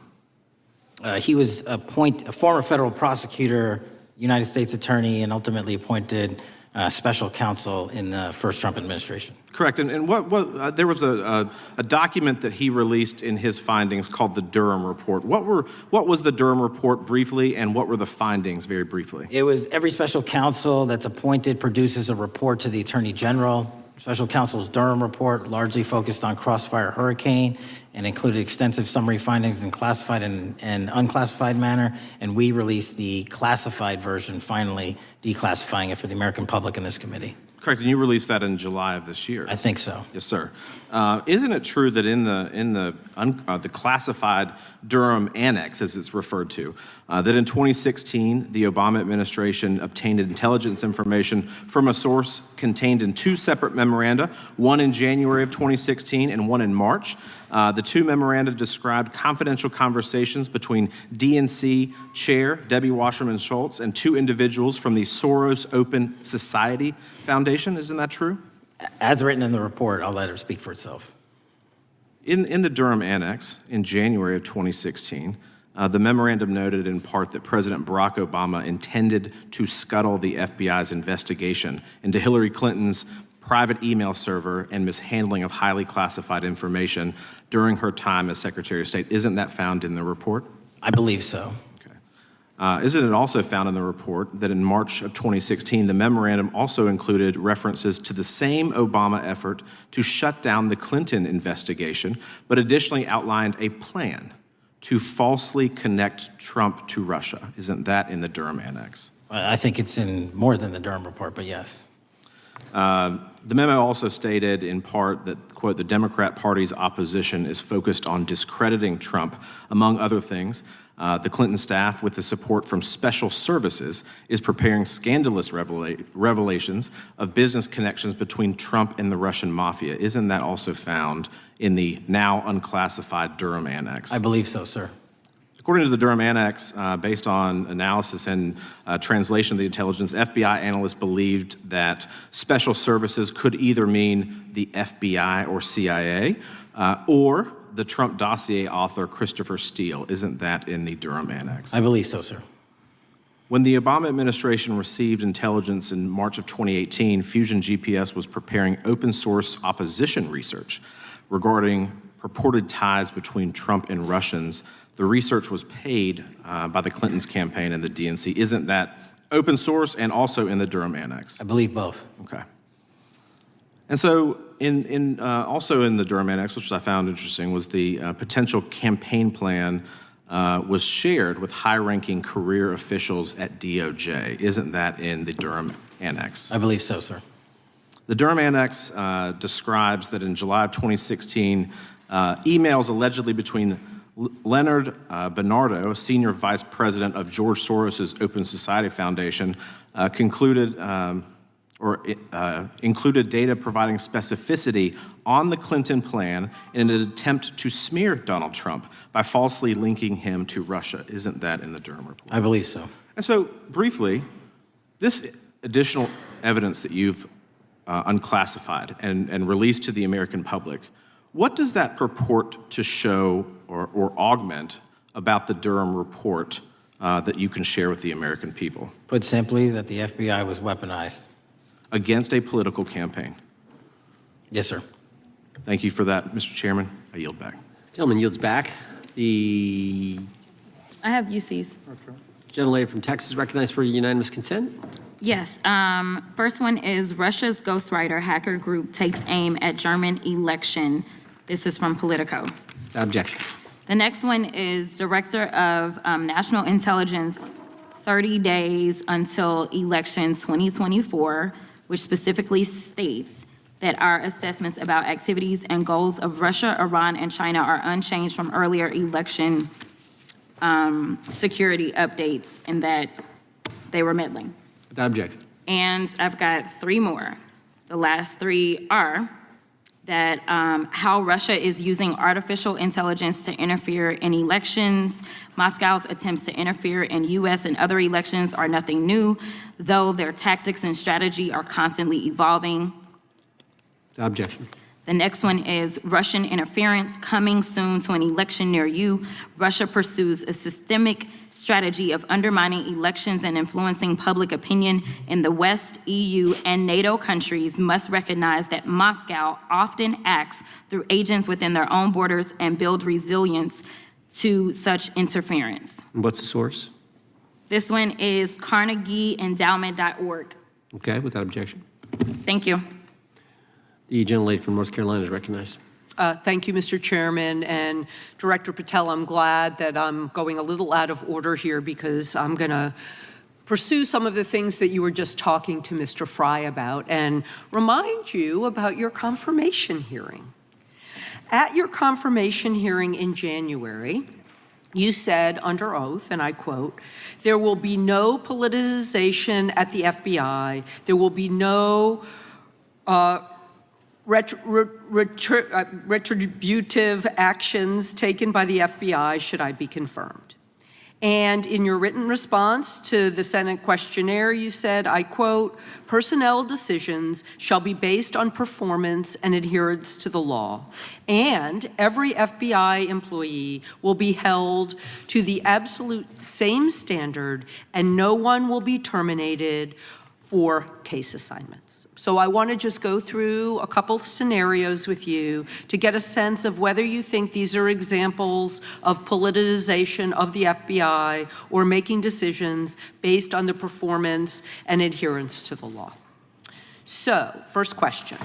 Would hiring FBI agents, analysts, and supervisors from only one political party being politicization of the FBI or making personnel decisions based on performance and adherence to the law? We don't ask FBI people, applicants, where their political parties are. Mr. Patel, do you ask FBI applicants who they voted for? The FBI does not. Are you aware that in the lawsuit that Mr. Driscoll filed against you and the FBI, he was asked who he voted for? Since that lawsuit has been filed, that's ongoing litigation, I'm not able to comment. Well, but it also means that you just said that what happened in his situation didn't happen. So we will go on to the next question. Let me ask you an even easier one. Does firing agents for working on the cases that they were assigned to and that the president didn't like, is that politicization of the FBI or making personnel decisions based on performance and adherence to the law? The FBI doesn't terminate anyone based on case assignments alone. Has the FBI ever been sued by somebody who felt that they were terminated based on case assignments? In the entire history of the FBI, I'm sure they have. No, since your tenure. I'm sure there's ongoing litigation. Yes. In fact, there is ongoing litigation. And in fact, people have been asked who they voted for.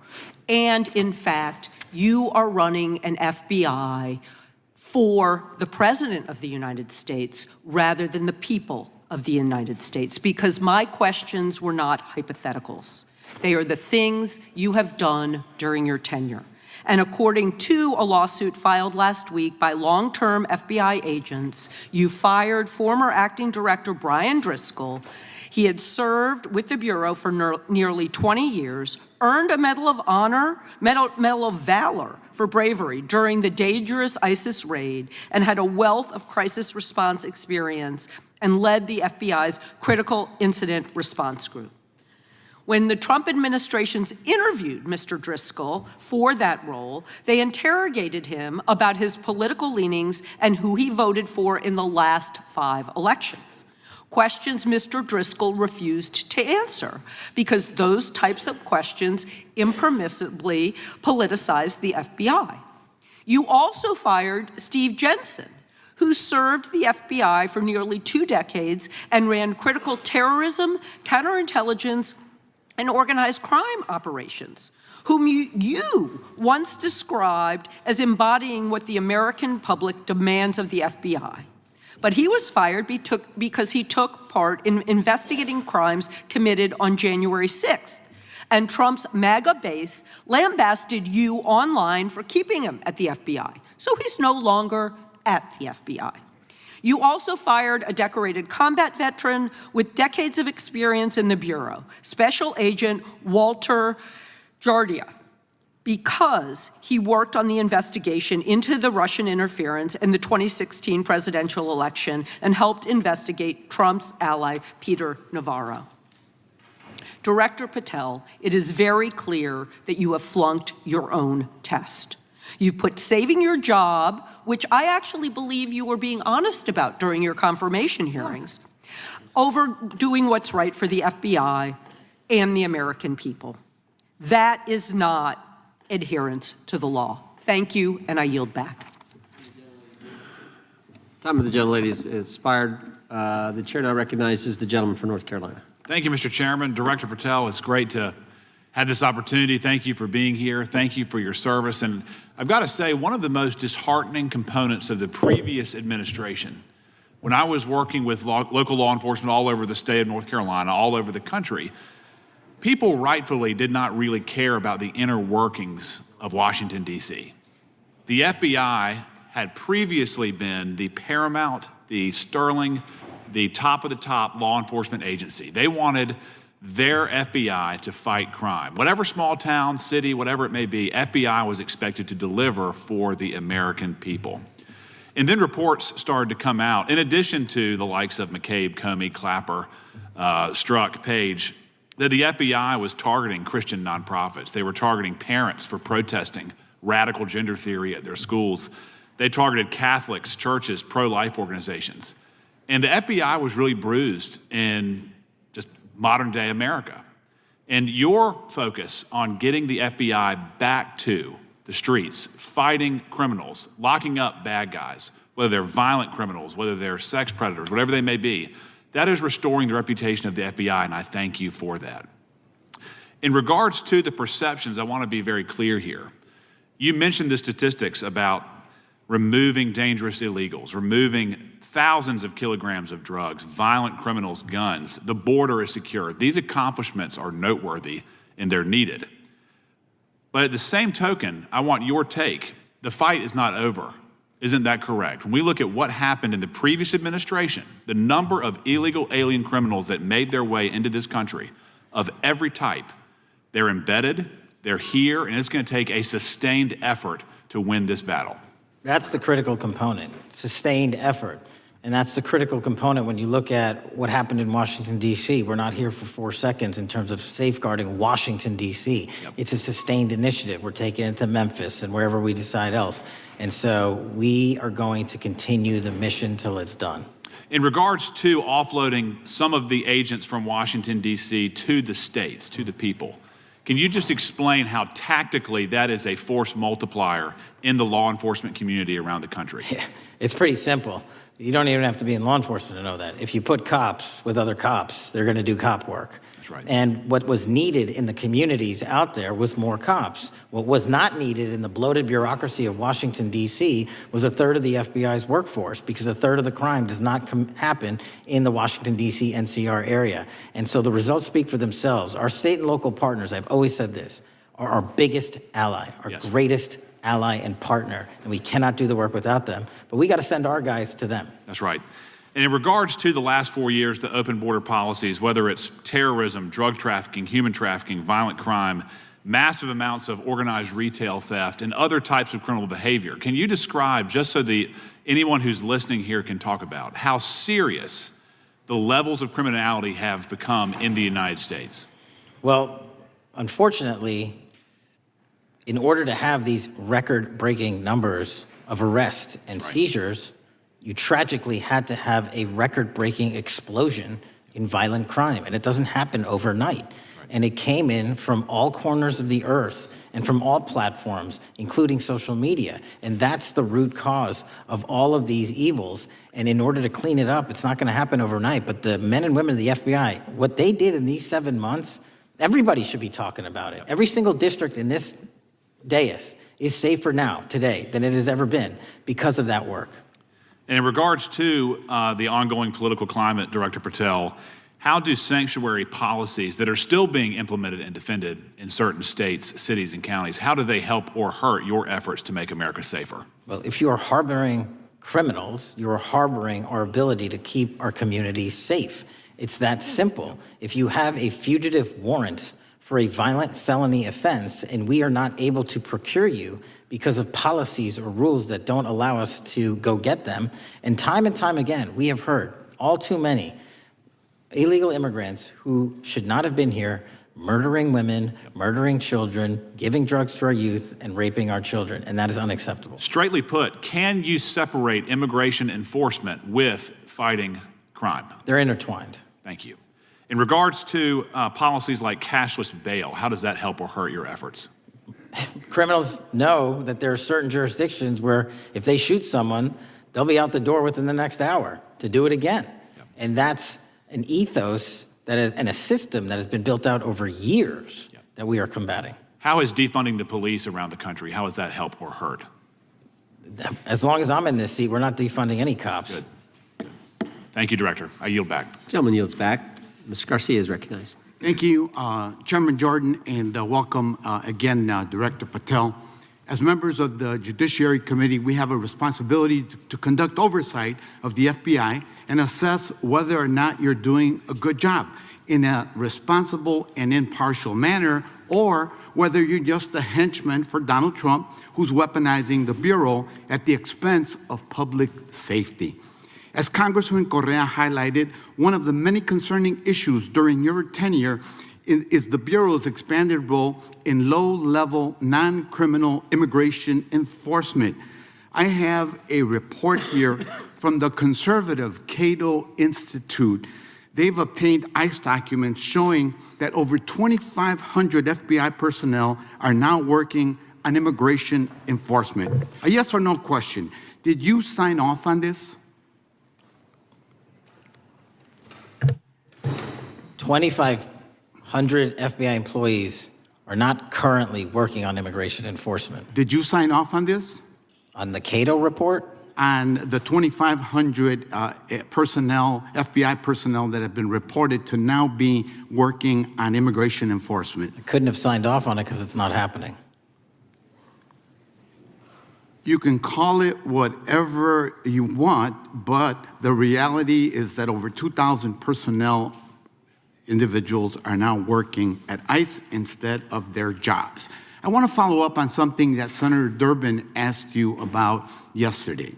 This article from MSNBC reports that nearly every agent on Baltimore's domestic terrorism unit, who was, by the way, investigating the 764 network of child predators, was diverted to work on immigration enforcement full-time. That forced them to, and I quote him, walk away from investigations of a network of violent predators that targets and exploits children online. Yes or no? Were you aware that this happened, and did you sign off on it? The premise is false. The 764 network in Baltimore is taken down, and FBI agents do double and triple duty all the time. I'm reclaiming my time. You told Senator Durbin yesterday you didn't know about it, so your testimony is inconsistent today. No, I found Final out. question. Let me ask you, again, a yes or no question. Are you aware that agents have been told by supervisors not to documenting their shifting of resources toward immigration-related work? That's a literal another falsehood. It's impossible to move a human being without documenting that work. As FBI director, you must be transparent with Congress. You need to provide us information about how many agents have been diverted to non-criminal immigration enforcement, why the Baltimore unit was dismantled, and whether there's a cover-up of what's happening under your leadership. Because this goes to the heart of whether or not you're carrying out the stated mission of the FBI, keeping our communities safe. Diverting FBI agents from investigating violent child predators doesn't make us safer. Using FBI resources to target parents, children, and other immigrants for low-level, non-criminal enforcement doesn't make us safer. Enabling violent, lawless conduct by federal enforcement doesn't make us safer, as we saw last week when an ICE officer killed one of my constituents. And I know that the FBI has been involved in that investigation. And yesterday, ICE did a raid in the suburb of Elgin where 2 U.S. citizens were arrested, and who accompanied them on that filming of that show? Secretary Nunn. Shameful conduct. And weaponizing the FBI to serve Donald Trump's political agenda instead of the American people does not make us safer. Before I yield back, Mr. Chairman, I request unanimous consent to submit the following documents for the record. A report from the Cato Institute, which I referenced earlier, where ICE has diverted over 2,500 officers from their jobs, and 2, an article from MSNBC titled, Trump's Deportations Divert FBI Agents Off Child Predator Cases, and an article from CNN entitled, White House Pressure for Increased Immigration Arrests Strains Law Enforcement Agencies. Thank you, and I yield back. Gentleman yields back. Without objection, the gentleman yields back. Gentleman from Wisconsin recognized. Thank you, and thank you, by the way, for coming over here. Sorry you have to put up with all this. I know when you took over, the FBI's reputation in a lot of circles perhaps had never been lower. I mean, part of that is brazen involvement in political activity, the Foreign Influence Task Force, getting involved and trying to suppress news stories in the New York Post, Crossfire Hurricane, coming up with bogus stories to try to flip the 2016 election, FBI downplaying the stories of Hillary Clinton's emails in the 2016 election. That's their overt involvement in political activity. I think a strong anti-religious bias. We talked about stories of an anti-Catholic bias in there.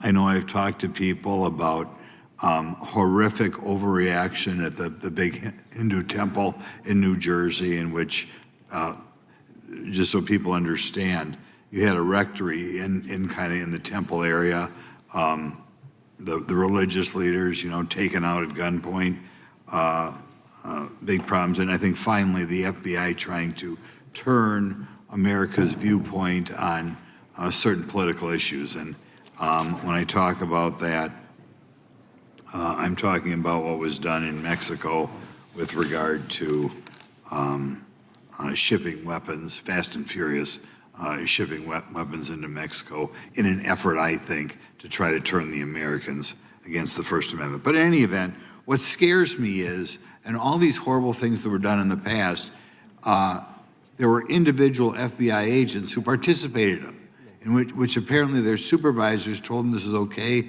or even admirable. And what I'm going to ask you, are you able to do anything to make sure that in the future these corrupted FBI agents understand the importance of religion in our life, and they're not to view it with suspicion? They understand parental rights and the idea that traditionally in America, parents have the ability to object when their young 5 or 6 year old children or year-olds or very young children are getting what most people consider highly inappropriate sexual contact. What are we doing there to try to make sure we don't have problems with these FBI agents again, or make sure that in the future administrations, they would object if they are asked to behave in such a immoral fashion? Two things. If you are corrupt, you don't work at the FBI. It's that simple. So we don't tolerate any form of corruption or any deviation from our high standards, whether you're an agent, an intel analyst, or whatnot. And just to show the American public the resurrection that the FBI has had in these last 7 months, you don't have to believe me. Our applicant pool has doubled month over month every year from the highest point it has ever been. More people want to work at this FBI than ever before in U.S. history. I'm sure that's because of you, and you're kind of anticipating my next question. I talk to retired FBI agents in my area who sometimes retired in part because they hated the woke, anti-conservative culture at the FBI. And they are concerned, the retiring agents, about new agents, not on your watch, but before this, being corrupted in the universities before they were hired. And they are very worried about what will happen with the new agents. So I think you're answering my question. Do you feel you'll be able to a certain extent solve the problem of inappropriately woke agents filling up the agency in the past, because now you're going to have a larger pool to draw from? Everybody that comes to work at the FBI is allowed to have their own belief system, but they're not allowed to bring that belief system into the workplace. And anyone that does won't work at the FBI. Okay, very good. Now, recently, there's sort of another potential scandal, I guess, a politically motivated thing, Arctic frost. Do you want to comment on that? And it appears one more time as perhaps the FBI was getting involved in what would normally be considered political events. We are not getting involved in political events, except this one. Okay. And final thing, with regard to prejudice against Catholics, what happened in the big Hindu temple there in New Jersey, do you think, have you ever, has anybody ever apologized to the Catholic Church or apologized to that temple? I don't know, sir. Okay. Is that something you think would be perhaps a good idea to do in the future? I think leadership should address it. Thank you. Gentleman, time has expired. Gentleman yields back the. So we got the gentleman from North Carolina, Mr. Harris. All right, thank you, Mr. Chairman, and thank you, Director Patel, for your endurance and your perseverance throughout today's hearing, and for all you've shared. First of all, let me start by saying that I was very grateful and glad to see that the FBI has joined the investigation of the tragic and brutal murder of Irina Zarutska in Charlotte, which is just right by my district. This woman, as you know, fled the war in Ukraine only to be killed in cold blood by a man who had no business being on the streets whatsoever. This man, who had been seen stabbing Irina to death on video, had been arrested 14 previous times, served prison time, and was diagnosed with a severe mental illness. In response to the previous offense, the magistrate over his case released him to roam the streets with a $0 bond and a simple written promise to appear in court. Mr. Patel, let me just ask, should judges apply the most lenient bail standards to people with extensive criminal history? Do they apply the most lenient? I'm sorry. Yeah, should they apply the most lenient bail standards to people with extensive criminal history? That has not been my experience. That should not happen. Is America a place where young women should fear to ride public transit? No. And was Irina Zarutska's death, would you say, possibly the result of Democrats' pro-crime policies? That investigation and matter is in open trial, so I don't want to stylize the evidence. I understand. Well, Mr. Patel, let me just say, taking over the FBI after the Biden administration's blatant weaponization of the agency is no easy feat, as we've recognized throughout this hearing today. For 4 years, we witnessed the Biden administration targeting regular Americans rather than violent criminals. For example, the Biden administration's FBI spent its time and resources going after churches and Christians. We know that the FBI used an undercover agent to collect information about a parishioner. We know that the FBI investigated and surveilled a Catholic priest. And all of this was in response to First Amendment protected activity. Mr. Patel, I want to ask you, should the FBI use its resources to spy on Catholics? Never. So what does it say about the culture of the Biden FBI that law enforcement resources were used to go after Catholics, and some FBI employees were comfortable with taking such actions? Well, pursuant to my transparency initiative and working with Congress on oversight, those documents, that's it. Those documents are available for the American public to see and read and hold people accountable, and that's what I'm committed to. And so have you been able to hold accountable those at the FBI who went after law-abiding Catholic church members? If they did so improperly, yes. Well, I've been a pastor for 36 years, and I've constantly stood up for life and stood up for family amidst a culture that's increasingly hostile to both of those things. And if the Biden administration targeted Catholics, could I have been targeted by the Ray FBI as well? Well, I don't know, but I'm not going to target you. Well, I know that President Trump respects religious liberty and that his administration is seeking to right the wrongs of the Biden administration. Securing our freedoms and protecting faith leaders and communities requires a multi-pronged approach. What would you say in just the last few moments, what is the FBI under your leadership doing to make sure that our religious liberty and religious leaders can rest comfortable this evening? Zealously protecting our First Amendment rights, Amen. But zealously going after those that abuse that right that leads to criminal conduct. You will be investigated, you will be looked at, and referred to prosecution every single time the evidence warrants. Thank you, sir. One final area. I do want to draw attention, Mr. Patel, to Waxhaw, North Carolina, a town in my district that just fell victim to a cyber attack on September 12th that interrupted emergency services. Waxhaw is working with state partners, and the FBI has been notified on this attack, and I certainly pray they're able to help out with the ongoing investigation.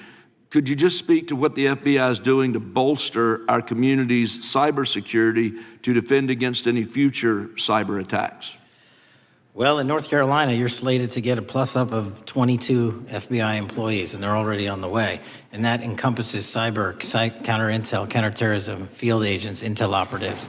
And what we're doing on a macro level on the counterintelligence and cyber front is going after the people that fund these operations on these online platforms and breaking their banks. Because once we do that successfully across the board, they won't have the ability to attack us.